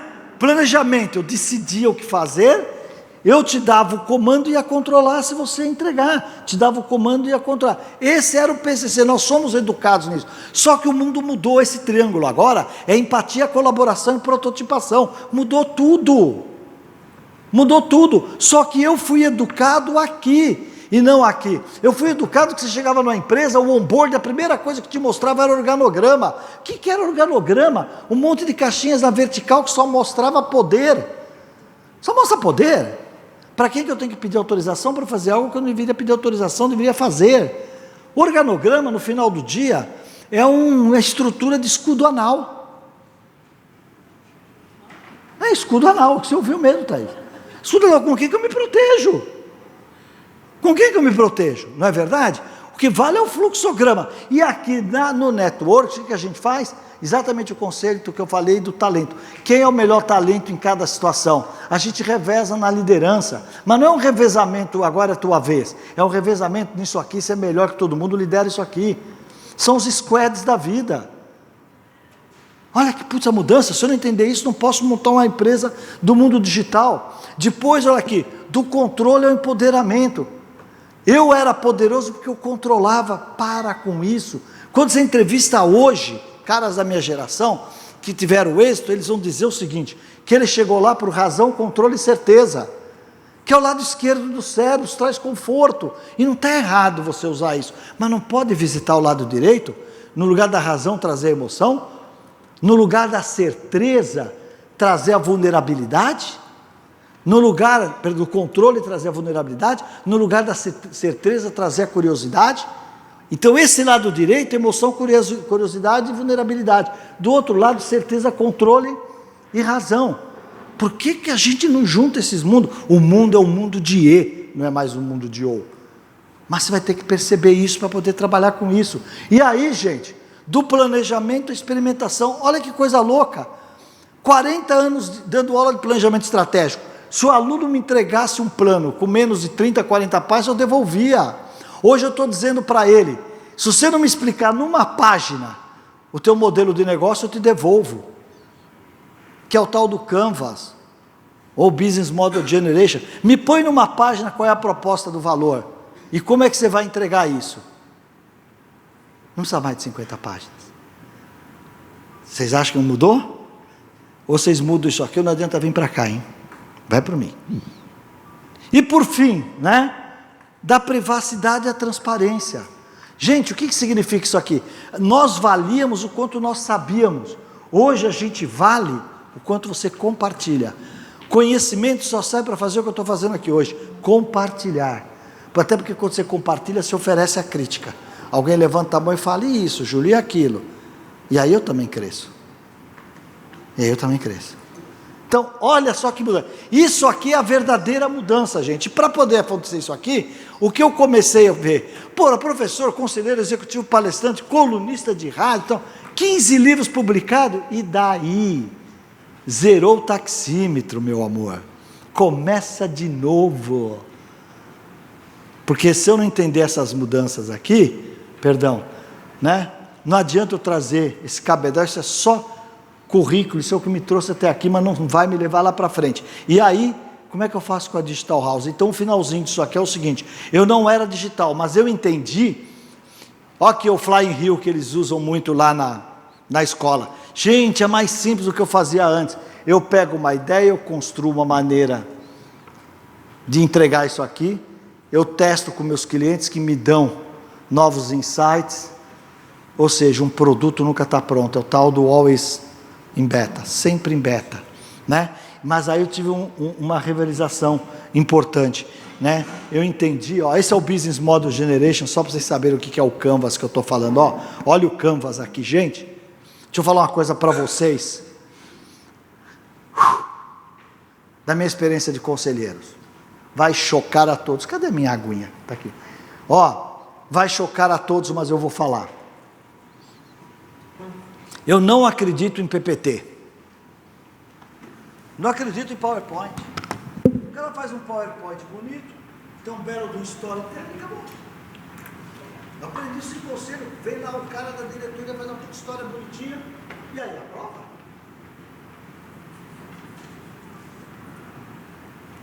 Toma a decisão ou não? Eu vou dizer algo que vai chocar mais ainda vocês. Eu acredito muito menos em Excel. Porque o Excel, por que eu gosto de vê-lo aberto? Para ver a formulazinha. Aceita tudo, você põe os números lá. Como é teu nome? Roberto, mas tem um negócio que eu aprendi, que mudou muito as minhas decisões. Quando o PowerPoint conversa com o Excel, quando o Excel valida a história do PowerPoint, tem negócios. E isso é o Canvas. Você quer ver? Vou te mostrar aqui, Roberto. Ó, pega essa parte de cima aqui do Canvas, né? Ó, qual é a minha proposta de valor? Que vantagem que eu tenho em relação aos outros para oferecer isso? Quem eu vou usar para chegar no meu cliente? Então, meu cliente, os canais, qual é a minha proposta de valor, minha vantagem competitiva única, se tiver, e essa é a minha proposta. Bom, mas para eu fazer isso aqui, que problema que eu estou resolvendo, qual é a solução e como é que eu vou medir? Esse é o modelo de negócio, certo? Quanto eu vou gastar para montar tudo isso aqui? E quanto é que eu vou faturar? Olha que interessante. Para mim isso aqui, ó, vou até colocar isso aqui no slide, ó. Daqui para cá é um PPT, aqui é um Excel. Se isso aqui valida isso, vamos em frente. Se isso aqui faz sentido para ir buscar esses números, vamos em frente. Vamos em frente. Gente, eu estou falando de coisas concretas, né? Não estou com teorias nem nada. Isso aqui é o meu dia a dia. Eu uso essas coisas o tempo todo, né? Como nos conselhos, é isso que a gente acaba fazendo, né? Então, novas habilidades apareceram, não vou descrever todas, vocês conhecem. Algumas, como inteligência emocional, só potencializou. Várias profissões que eu tinha que colocar no currículo. Olha lá, desenvolvedor de web, designers, analistas, cientistas de dados, gerente de produtos digitais, que é completamente diferente de gerência de produtos, tal. E eu não era digital, mas eu passei a ver o seguinte: se eu entender isso aqui, somar o meu mundo analógico, a minha experiência do passado, e entender como eu vou entregar isso aqui, eu vou ser um cara desejado. Porque esses fundos, no começo, muito dinheiro, a ideia era boa, eles botavam o dinheiro. Perderam dinheiro a rodo. A última experiência foi o WeWork. Aí, o que os fundos passaram a fazer? Essa ideia, quem vai entregar? Se você não tiver o time, não vai. Então, às vezes, o cara pega uma grande ideia de um lugar e vai procurar um Carlos Júlio, um Paulo, um Lindolfo em algum lugar para entregar isso aqui. E aí você tem valor, muito valor. Muito valor, né?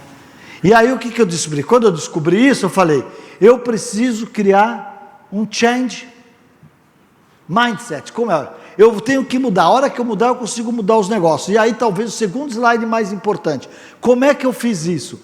Eu falei, eu não preciso ser um marqueteiro digital, eu não preciso ser um dev, mas eu tenho que entender como é que esses caras pensam. Aí eu sei como contratar, como liderá-los, como pedir as coisas. Então, esse mindset é o que pensa um desenvolvedor, o que pensa um marqueteiro digital, o que pensa um design de UX e o que pensa um cientista de dados, uma pessoa de dados. Isso aqui para mim é o que eu chamei de digital mindset. E aí ficou muito simples, sabe por quê, gente? Olha como é simples. Aprender, eu já contei a historinha, não vou colocar, mas assim, ó, olha como é simples. O que o desenvolvedor, qual é o mindset de um dev, de um bom dev? Ele quer automatizar tudo, ele quer simplificar. Para ele é ridículo você ficar fazendo a mesma coisa do mesmo jeito o tempo todo. É isso que eles pensam. Os bons desenvolvedores como é que eu faço isso aqui? Como é que eu faço a máquina fazer isso para você? Esse é o mindset do cara. Esse é o mindset. O marqueteiro digital é criar histórias que conectem clientes à marca. É diferente. O marqueteiro da minha época, que eu dava aula na SPM, era falar do produto. O caráter desse produto era comunicação, promoção e vendas. Não, isso aqui é conectar a marca. Uma vez conectado com a marca, você vai atrás. Olha que interessante. O marketing de antigamente, você ia atrás do cliente. Hoje, o marketing de hoje é você ser encontrado pelo cliente. Olha que coisa louca, é o contrário. Você tem que ser encontrável. Então, o que acontece? Omo passou 100 anos falando assim, Omo lava mais branco. Omo lava mais... Minha calça é preta, mas Omo lava mais branco. Omo lava mais branco. Hoje, como que é a comunicação de Omo? As crianças estão brincando, na chuva, na lama, se sujando. Muita alegria, emocional. Uma voz em off fala, criança tem que brincar na chuva, criança tem que se sujar, depois o Omo resolve. O apelo é emocional, ele mudou a maneira de fazer a comunicação, não é verdade? O designer de UX, pensa na experiência de cliente e usuário, por quê? Porque o camarada, o designer de UX, ele desenha essa telinha aqui, ó. Por exemplo, ele desenha essa telinha. Ninguém comprou celular com manual, ninguém leu o manual de celular. E a gente sabe navegar, por quê? Porque é intuitivo. Ele conhece intuição, comportamento, neurolinguística, ele sabe que a gente olha na diagonal, então ele sabe os atributos que ele põe no canto esquerdo superior, no canto direito inferior, ele sabe como é que você navega com os dedos, ele sabe que você tecla com o dedão, se for se for milênio. Como é que você sabe a idade do cara? Quando ele digita com o indicador, o cara do telefone, discar assim, a gente disca assim. Discou com os 2 dedões, a gente mais jovem. Eles conhecem tudo isso, aí eles desenham essa telinha. Esse é o design de UX. Então o que ele faz? Ele trabalha a experiência de clientes e usuários, né? E o data? Ele quer organizar as informações para a tomada de decisões. Olha a importância, falando de decisões, de você ter um campeão de inteligência comercial ou de um data science, alguém que cuida das informações. E eu vou dar o sintoma para vocês disso. Quem aqui é de RH sabe, né? Tem uma cadeira lá que vai de 8 a 10, 12 mil, não é assim? Às vezes até mais estreita essa banda.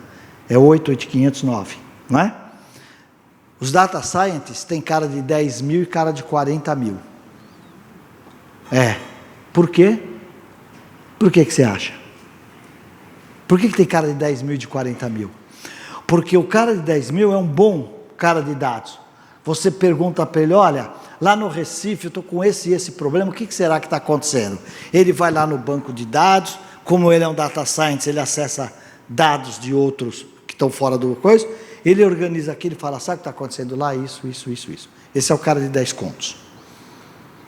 Agora tem aquele cara que ele vai lá, analisa o que você pediu e vem com a resposta que você pediu. Mas ele fala, olha, mexendo com os dados lá, sabe o que eu verifiquei? Porra, está aparecendo um concorrente nosso que está fazendo isso, e está crescendo assim, tal. Sabe que a gente não deveria fazer alguma coisa diferente? Tal? Ou seja, ele traz o que você pediu e traz o que você não pediu. Quanto vale esse cara? 4 vezes mais. Ou seja, é um cara de dados, geralmente um estatístico, um engenheiro, mas também é uma pessoa de negócios. Ele entende os negócios da organização e por isso vale muito dinheiro. Então aí, o digital, conectar o nosso público ao nosso propósito. Então a primeira coisa é o seguinte, nós temos um propósito, porque o propósito é que vai guiar tudo isso. Qual é o propósito do meu negócio? Não confundir com missão, visão, valores, é outra coisa. Qual é o propósito? Aquilo que transcende a tua organização, né? Aquilo que transcende. Então, e por isso que nós montamos as escolas, né? Ficamos 5.500 alunos no primeiro ano a R$15 mil por pessoa. Depois veio a pandemia, aí virou tudo EAD. Hoje nós temos 25 mil alunos em EAD, inclusive fora do Brasil. Brasileiros que moram fora e preferem estudar em português. E aí, para encerrar aqui um pouquinho de governança e sucessão, por isso que eu estou falando que ou faz o exercício ou faz isso aqui, né? Então deixa eu passar só um pouquinho disso aqui para vocês. Tá com som? Tá. Nossa, se tá. A pergunta que não quer calar é: para quem os nossos colaboradores trabalham? Tá bom, é um anedotário, de novo eu recorri a Hollywood, claro. Mas dizem que a arte imita a vida, né? Ou às vezes a vida antecipa a arte. Esse papel lindo da Meryl Streep, né? Diabo Veste Praga, era o seguinte: a equipe toda trabalha para ela. Até o escritório é outro quando ela chega. E aí a pergunta é: será que tem governança? Para quem que nós trabalhamos? Eu escrevi, né, lançamos nos Estados Unidos The Secret of Culture Change, agora já tem em português, junto com o Manuel Amorim, com o professor Jay Barney. E o que a gente sabe sobre cultura e estratégia? Estou juntando lá manhã com a tarde, hein? Quem sabe de cultura e estratégia? As empresas que conseguem alinhar a sua estratégia à sua cultura têm uma performance muito superior do que aquelas que não conseguem. Ou seja, o segredo não está necessariamente da nova estratégia, mas sim se a estratégia conversa com a cultura da organização. Porque você tem uma estratégia de inovação, mas a tua cultura é de aversão ao risco. Não vai acontecer. Não vai acontecer. Você tem uma estratégia de atendimento superior ao cliente, mas você trabalha para o CEO, para a diretoria e não para o cliente. Não vai acontecer. E o professor Drucker chegou, dizem, né, que ele chegou a dizer isso. É que eu não li em lugar nenhum, convivi 11 anos com ele, li todo o material dele, eu já vi gente, professor, colocando que essa frase está no livro dele, Inovação e Caráter Empreendedor, de 1967, eu reli, essa frase não está lá, eu afirmo. Mas a frase é boa. Dizem que o Drucker disse que que a cultura come a estratégia no café da manhã. Por que a frase é boa? Que ele quer dizer o seguinte: não adianta a inovação da tua estratégia se as pessoas não tiverem com valores, princípios, propósitos para entregar aquela estratégia. Então, se a estratégia e a cultura não estiverem alinhadas, o que nós temos que fazer? Mudar a cultura. E isso em algumas organizações é uma heresia, né? Por exemplo, o Fred Trajano, filho da minha madrinha Luísa Trajano, fazendo aniversário hoje. Você falar para a Luísa que tem que mudar a cultura do Magazine Luiza, ela infarta. O senhor Luiz Alberto Garcia, grande, um dos maiores empreendedores brasileiros do Grupo Algar, levou 70 executivos lá na Starts, e eu perguntei para os executivos dele: quando a estratégia e a cultura não está alinhada, o que tem que fazer? E os caras falaram: muda a cultura. E ele falou assim: Júlio, pô, você está louco? Eu trago meus caras aqui, você fala que tem que mudar a minha cultura? Mas é isso. Não! Pô, lá a gente canta o hino nacional, hasteia a bandeira. Ele não entende exatamente o escopo geral da cultura. Drucker, nesse aspecto, e ele disse isso, ele é muito simples. Fala: a cultura é o jeito como a gente faz as coisas aqui. E às vezes tem coisas que a gente faz de uma maneira legal e tem coisas que a gente faz de uma maneira não muito legal. Quando você tem aversão ao risco, vai ser duro inovar. Você não aceita errar. Você não aceita errar. E o berço, segundo a própria Brené Brown, o berço da inovação é a curiosidade e o erro. É aí que a gente inova. Como é que... e eu consigo chegar lá. Então nós escrevemos esse livro da seguinte maneira: nós resolvemos, aqui deve estar o Drucker, né? É fácil explicar isso aqui, gente. Deixa eu ver se eu coloquei aqui o cubo. Não coloquei. Por que vocês acham que o Itaú cria o cubo? Por que ele criou o cubo?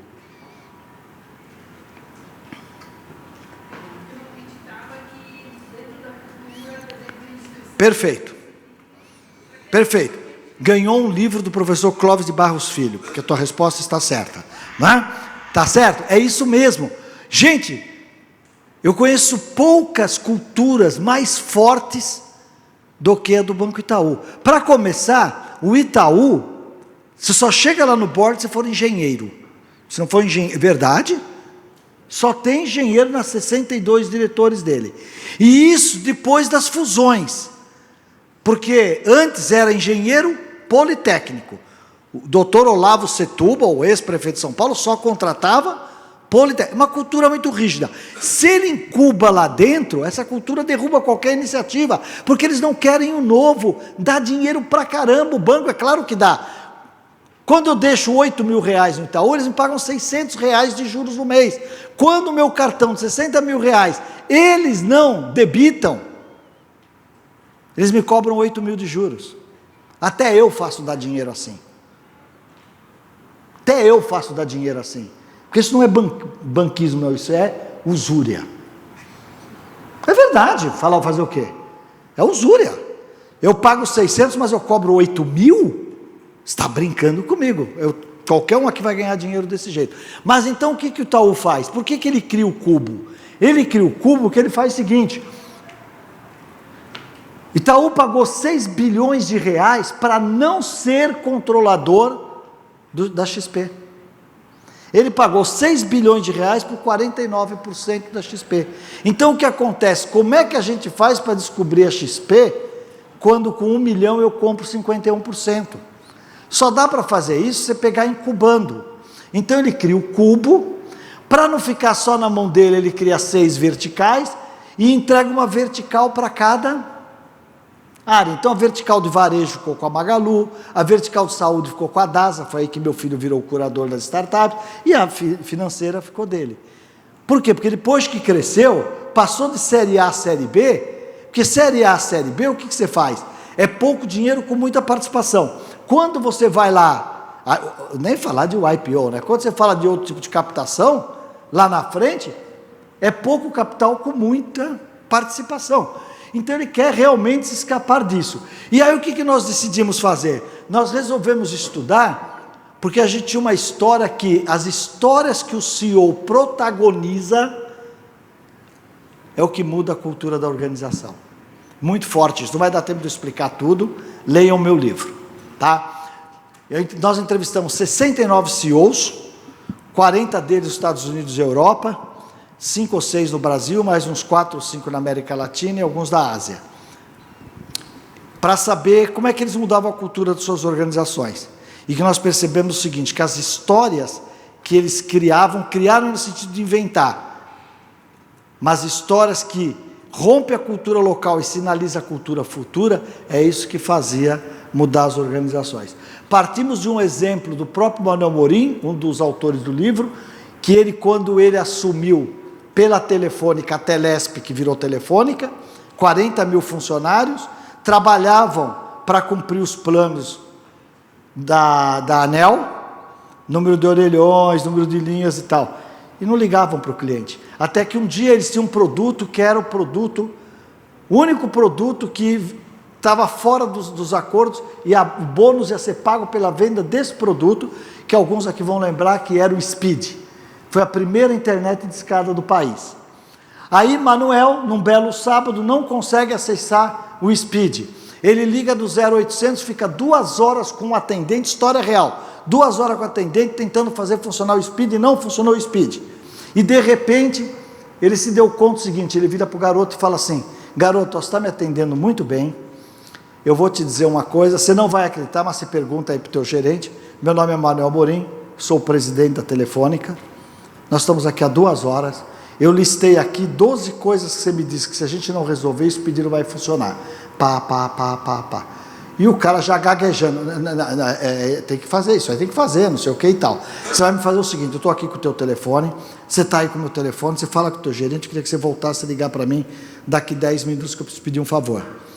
O menino volta, quando volta o Manuel fala assim, eu queria pedir um favor para você. Quarta-feira eu tenho reunião com os meus executivos, eu estive nessa sala, uma sala imensa, 6 diretores lá de cá, 6 do lado de cá, o vice-presidente lá e o Manuel aqui, imagine a sala. Falou, eu queria que você fosse da minha reunião de staff, eles chamavam de staff meeting, para contar essa história das 12 coisas que precisam resolver. Bom, lá vai o garoto, levou mais um amigo, apresentou na reunião, e aí o Manuel fez uma pergunta super capciosa, falou, me diz uma coisa, vocês sabiam desses 12 pontos? Por que capciosa? Porque se eles falam que não, aonde vocês estão trabalhando? Se eles falam que sim, por que não corrigiram? E aí o Manuel faz o seguinte, olha, suspende a venda de Speed, todos eles o bônus era baseado em Speed, inclusive do Manuel. Suspende a venda de Speed, vocês vão resolver esses 12 itens, quando os 12 itens estiverem resolvidos, vocês vão apresentar isso, os meninos vão dizer se isso resolve, quando eles aprovarem a gente retoma a venda do Speed. Só que vocês imaginem a Rádio Peão, uma empresa que ninguém chamava o Manuel de Manuel, chamava de Dr. Amorim, que ele tinha um elevador exclusivo para ir para a sala dele, e ele teve que ir acabando com tudo isso. Por quê? Porque ele tinha um ano de período de graça, aí iam competir com as outras teles. E cliente aqui não manda, o que manda aqui é anel. Ele teve que romper com isso. Então, essas histórias geraram outras histórias, e a gente queria verificar se era verdadeiro, porque o Jay Barney, que hoje é o terceiro nome mais consultado de estratégia no Google, só perde para o Michael Porter e para o Clayton Christensen, falou, não é possível que seja verdadeiro. Aí nós entrevistamos, nós temos 69 entrevistas gravadas em Zoom, que foi durante a pandemia, e nós chegamos à conclusão que eu quero passar rapidamente aqui para vocês, que é a seguinte: as histórias que mudam a organização, mas não é qualquer história, isso é importante. Primeiro, as histórias têm que ser autênticas. O que aconteceu na Telefônica foi autêntico. A Marise, quando ela assumiu a Amanco, todo mundo falava que ninguém podia lutar contra o tigre, a tigre, né? E aí ela falou assim, ela fez uma campanha, ninguém aqui tem medo de tigre. Começou a capacitar todos os encanadores, isso é um programa imenso. Na convenção para lançar o programa, ela, CEO, sobe ao palco, vestida de tigre, ela tira a máscara, ela, eu não tenho medo de tigre, eu sou a tigresa. Eles dividem o mercado hoje, 35. Imagina que é sair de 3 para 35, você multiplicou a empresa por 11 em 3 anos. Em 3 anos. Então as histórias têm que ser autênticas. 2, o líder tem que protagonizar a história, não é? Eu não posso falar assim, olha, o irmão da tia da minha irmã tem uma história, não vale. Tem que você estar envolvido. Terceiro ponto, essa história tem que romper com o passado e sinalizar o futuro. Quem manda agora aqui é o cliente. Se não funcionar para o cliente, nós não vendemos. E agora eu vou usar uma frase emblemática do professor Clóvis de Barros Filho. Ou corrige isso, não vamos ganhar o bônus, eu quero que vocês se fodam. Aprendi, Clóvis. É isso ou não é? Tá certo? 4, histórias que falem a mente e ao coração. O brasileiro tem isso. Se ficar só no coração, você não aterriza. Não, nós estamos fazendo isso, nós vamos aumentar a participação do mercado. Nós estamos fazendo isso, que atendendo melhor o cliente, ele vai continuar nosso cliente, não vai para Claro, não vai para TIM. Então você tem que ter o apelo do racional também. 5, histórias geralmente teatrais. Ela vai lá e se veste de tigre. O Alberto Carvalho, brasileiro, presidente mundial da Gillette, quando ele vê que a Gillette não consegue vender no mercado indiano, ele falou, vou lá ver como é que esses caras usam isso. Procter & Gamble, o engenheiro Procter & Gamble não saía da sua meca de jeito nenhum. Eu sei tudo, eu uso os melhores materiais, eu tenho a melhor engenharia. Só que agora o CEO resolveu ir para Bangladesh. Os caras, não vou deixar esse cara ir sozinho, foram com ele. E chegou lá e percebeu que as famílias são multilares, tem um banheiro, 3, 4 famílias, o cara se barbeia num puxadinho. No puxadinho não tem água corrente, ele limpa na bacia, e aí não consegue limpar, e deixa o barbeador lá e perde. Ele fez simplesmente, aumentou o espaçamento das lâminas, e fez um buraquinho na haste, para o cara pendurar num prego, o barbeador, é líder de mercado. Júlio, não é possível, vai ler,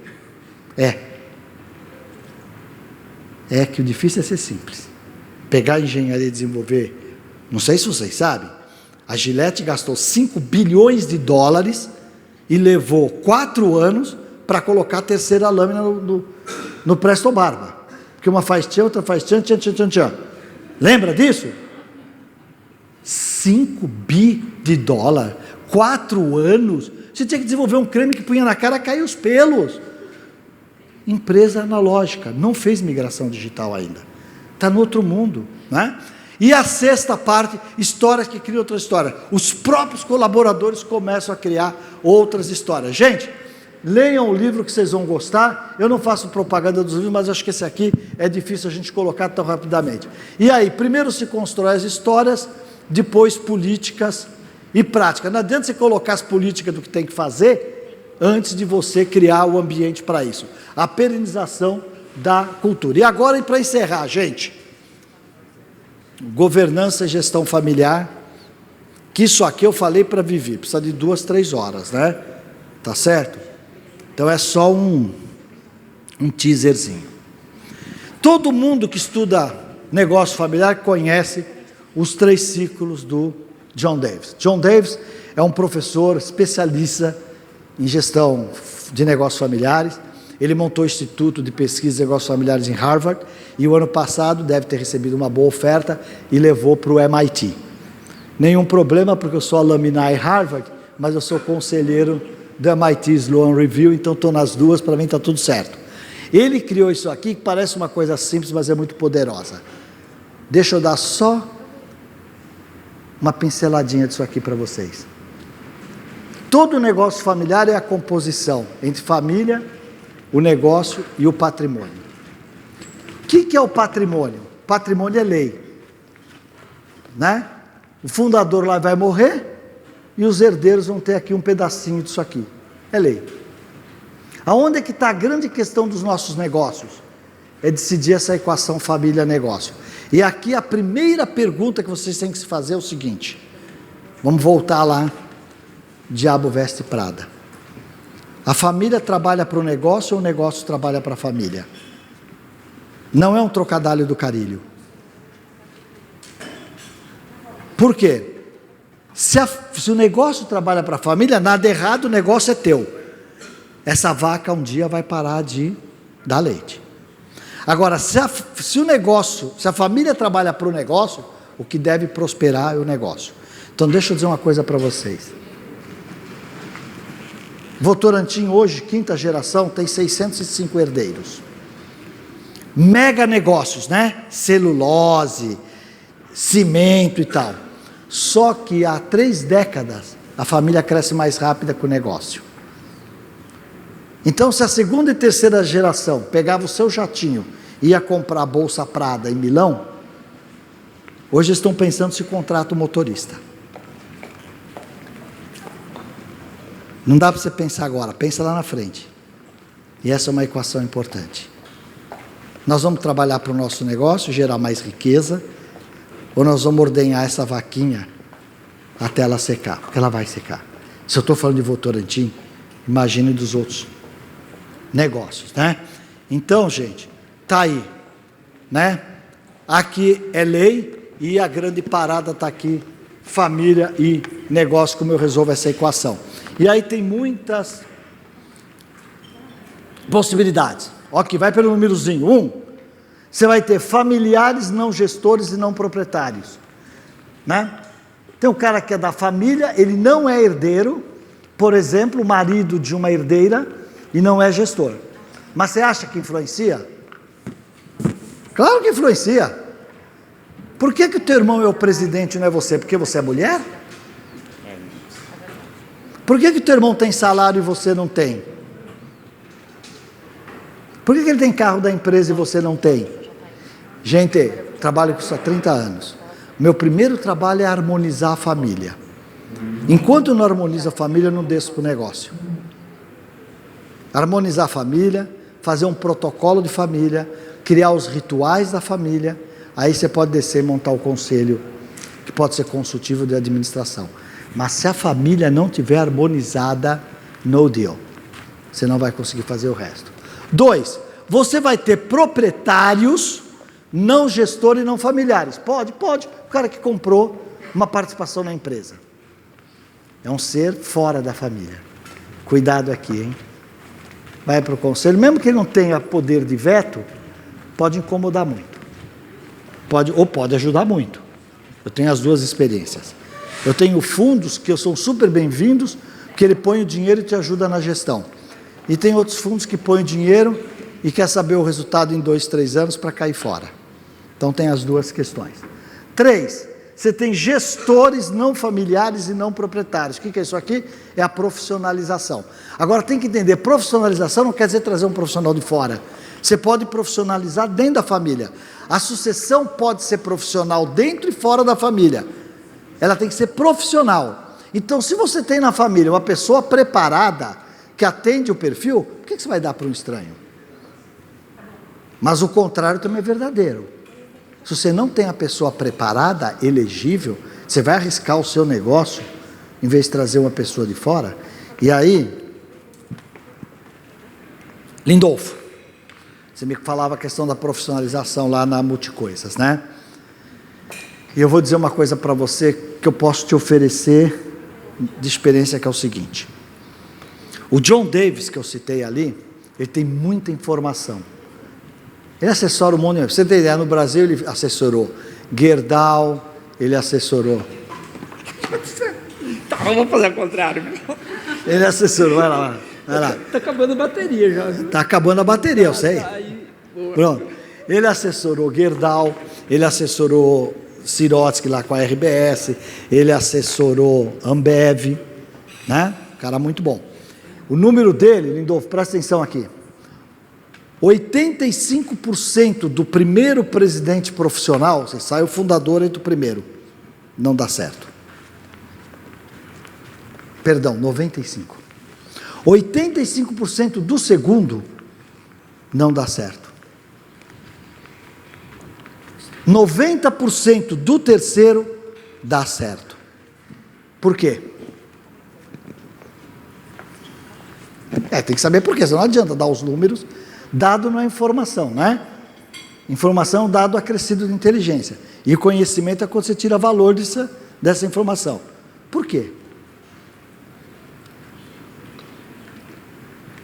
Vou responder. Experiência, curva de experiência do dono. Porque nós, consultores, cometemos um erro muito grave, que é o seguinte: a gente sempre se preocupa com o sucessor, mas o problema é o sucedido. O problema não é o sucessor. Porque se o sucedido não der pista, se ele não der pista, se ele não fizer uma mentoria de quem está entrando, porque ele tem muito conhecimento, você não pode abandonar isso. Mas mentoria sem mandar é duro, hein? Porque tudo que ele sabe fazer é mandar. Não é? A coisa não evolui. Então esse é um dado muito importante. 4, proprietários familiares não gestores. O cara é proprietário, ele é da família, mas ele não está no negócio, só pega os dividendos, está tudo certo. 5, gestores proprietários não familiares. Ele dirige, ele é proprietário, mas ele não é da família. 6, gestores familiares e não proprietários. E 7, junta tudo, gestores familiares proprietários. Ele é um gestor, ele tem ações e ele pertence à família. Olha só como esse imbróglio complica se a gente não souber trabalhar bem isso. E aí todo o quadro da governança, que não dá mais tempo de falar para vocês, mas a Vivi queria fazer uma dinâmica, eu não preparei essa. Não se preocupa, não se preocupa. Ah, claro que me preocupo. Mas é que não, estamos super bem de horário. Ela quer que eu saia daqui, tem uma surpresinha. Tá? Não fala é assim. Isso. Não, eu sei, já entendi. O Clóvis chegou antes também, já quero aproveitar e para a gente poder aproveitar ao máximo. Você ia fazer uma dinâmica? Não, não dá tempo. Então tá bom, combinado. Não dá tempo. Você quer abrir para algumas perguntas, se alguém tiver pergunta? À vontade. Vamos lá, temos 5 minutos para perguntas. Qualquer coisa, de qualquer forma, vocês podem fazer as perguntas no WhatsApp, Sancler. Deixa eu ver aqui. Senão a gente pode fazer no grupo, eu vou atrás do Carlos Júlio para nos responder. Vamos lá. Obrigado. Uma pergunta, pode voltar no assunto anterior, é só sobre esse assunto? Pode. Tá. Sobre aquela mudança de cultura, você falou que ela está muito relacionada com o CEO, com a história do CEO e tal. Como é que isso... Porque uma mudança, uma pessoa só para mudar tudo, eu acho que é uma coisa muito complexa. Claro que sim. Né? Você tem uma estrutura já montada. Como é que isso aconteceu nos exemplos que você estudou? E como é que foi a absorção das pessoas com relação a essa mudança? Foi top-down e como é que ele convenceu as pessoas dessa mudança? Boa questão. Uma coisa é quando você dá uma ordem top-down. Outra coisa é quando você tem um fato que aconteceu lá em cima e as pessoas olham e falam, nossa. Né? Quando o Manuel começa, o pessoal fala, doutor Amorim, ele fala, Manuel. Não, mas senhor Amorim, Manuel. O que a Rádio Peão fala? Pô, o cara não quer que chame ele de Amorim. Quando ele pega o elevador, que era só dele, e abre para todo mundo que precisar ir para o 9º andar, e ele entra no elevador com as pessoas e sai do elevador com as pessoas. Tudo isso é muito mais que um simbolismo. Isso é top-down, uma demonstração que realmente mudou. Eu me lembro, me desculpa que se tiver alguém do coisa, mas eu posso até depois citar, já faz muito tempo, uma vez o RH da Bayer me levou na Bayer, querendo que eu ajudasse o presidente da Bayer a estar mais próximo das pessoas. Aí eu cheguei lá, mesma coisa, fui entrar no elevador, o segurança me segurou, pediu para usar o outro. Enquanto eu esperava o outro, falei, mas está quebrado? Falei, não, isso aqui é só o senhor Fritz, qualquer coisa que usa. Aí conversei com ele, fomos almoçar, todo mundo lá no bandejão, eles tinham um quadradinho de vidro, com garçom com luvinha servindo a diretoria. Você é o dono, você faz o que você quiser, mas não vem falar que você quer ficar junto das pessoas. Está tudo certo, né? E aí, chegou uma hora que eu falei, é muito simples você começar a resolver isso. Tira essas paredes, tira esse garçom, vai servir no bandejão, libera o elevador, e quer saber de uma coisa? Tua secretária é muito competente para servir cafezinho. Ela tem coisa mais importante, a tua agenda, a tua logística, falar com os teus clientes, isso é um papel importante dela, te servir cafezinho. E tem mais, quando você vai até a máquina do cafezinho, pegar o cafezinho até a copa, você tem muitos, que a gente chama de pitch de elevador, que você vai conversando com as pessoas, sabe assim, em vez de você ter uma reunião para tomar cafezinho, você faz o cafezinho acontecer uma pequena reunião. Esses movimentos é que vão mudando. Então é o seguinte, eu não conheço empresa que muda a cultura de baixo para cima. Não a cultura desejável, hein? Desejável. Sabe aquela história? Você coloca lá na tua recepção, que é uma empresa ética. Essa é uma história clara. Aliás, eu passei por isso, eu posso falar que eu passei por isso. Na Polaroid, uma vez, nós tínhamos fechado o trimestre, puta de um resultado. Só que a mercadoria ficou parada em Santos. Então a gente tinha os pedidos, mas não tinha mercadoria. E o cut-off é muito importante em multinacional, né? Quer dizer, deu meia-noite do dia 30, não pode mais faturar. Cai no mês seguinte, né? Isso é Sarboni Fox e tudo mais tal. Sarboni Fox. Então o que acontece? Tinha tudo para entregar o trimestre. Veio o meu financeiro, faleceu em memória dele, do Georg. Ele veio o meu financeiro e fala assim, Júlio, fica tranquilo, está resolvido. Resolvido o quê? Eles vão liberar lá no porto. Falei, sério? Falei, pô, legal, bacana, vai liberar mesmo? Vai, eu falei lá com o despachante, tem um negócio lá, tipo em dia de hoje, 5 mil por container, libera tudo. Falei, o que é 5 mil por container? É uma taxa que paga lá para os fiscais e tal. Falei, corrupção? É uma taxa. Falei, não, você não vai fazer isso. Falei, não, Júlio, o despachante é que faz, a gente recebe uma nota de despacho. Aí a gente não precisa nem saber. Eu falei, só que agora eu sei. Só que agora eu sei. E não deixei fazer. O que aconteceu? Nós éramos, na Polaroid, metade do faturamento da América Latina. Então, o que aconteceu? O meu chefe lá não fechou o tri. Não fechou o tri. Bom, o que acontece? Ele me liga assim, tipo 4 da tarde, isso é uma das coisas que eu deixei de trabalhar com multinacional, quero distância desses caras. 4 da tarde, eu falo, Júlio, preciso que você venha a Boston amanhã. Amanhã, marquei uma reunião aqui às 10 horas da manhã. Então amanhã, quer dizer, para mim hoje. Corro em casa, faço uma malinha, vou para o aeroporto, pego o voo da United, lá, sei lá, 10, 11 horas da noite. Tá bom, quando eu chego lá, não estou sabendo o que é. Eu imaginei, será que... Mas não estou sabendo o que é. Quando eu chego na sala tal, o Gary de Camilo, que era o nosso CEO global, o meu chefe, que era Américas, que era o Jim Barrow, e mais o CFO da América Latina. Quando eu olhei, falei, sei exatamente o que é. Entrei na sala, sentei, o Gary gostava muito de mim, ele pediu para eu contar as histórias, como é que a gente virou a Polaroid aqui no Brasil e tal, então ele gostava muito de mim. Aí chegou lá, e o meu chefe falou, poxa, Júlio, nós vimos você vir aqui, é o seguinte, Como é que você perde um tri? Porque Bolsa de Valores manda em tudo nesse negócio, né? Como é que você perde um tri por causa de 25 mil reais, sei lá, seria em dinheiro hoje $5 mil, né? 5 containers de R$5 mil. Como é que você perde, por $25 mil, você perde um faturamento de $2 milhões? Aí eu entendi o que tinha acontecido. Mas aí meu anjinho da guarda é dose. Depois, Clóvis de Barros Filho vai explicar o impacto do anjo da guarda nas decisões de um CEO. Certo, Clóvis? Está anotando aí? Tá bom.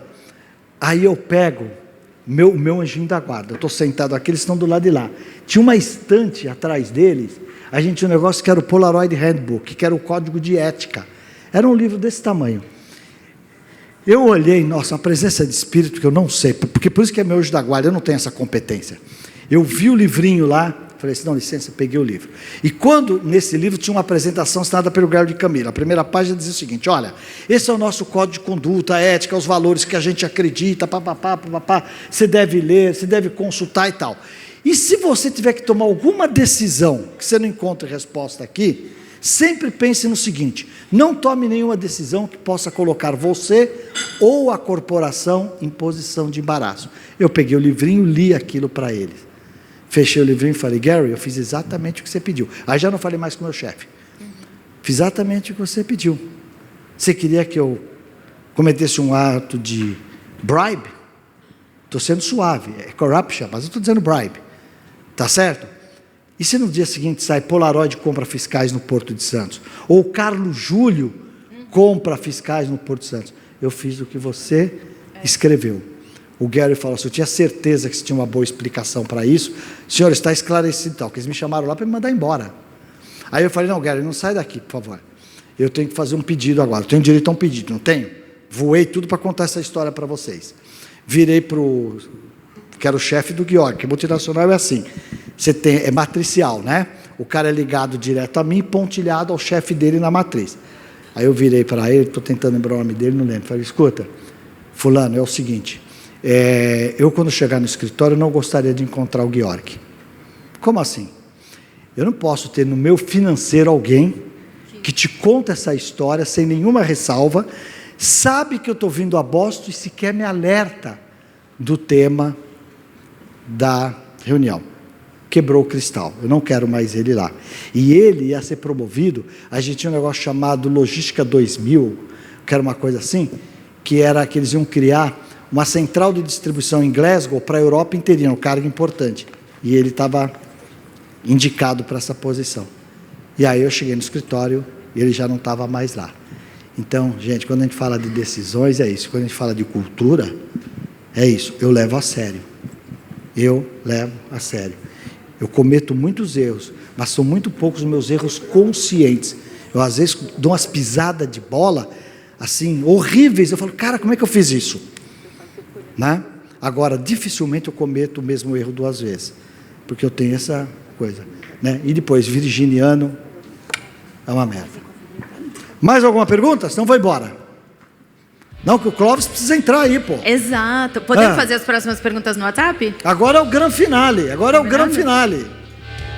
Hã? Pessoal, obrigado então, até a próxima. Muito obrigada a você, Júlio.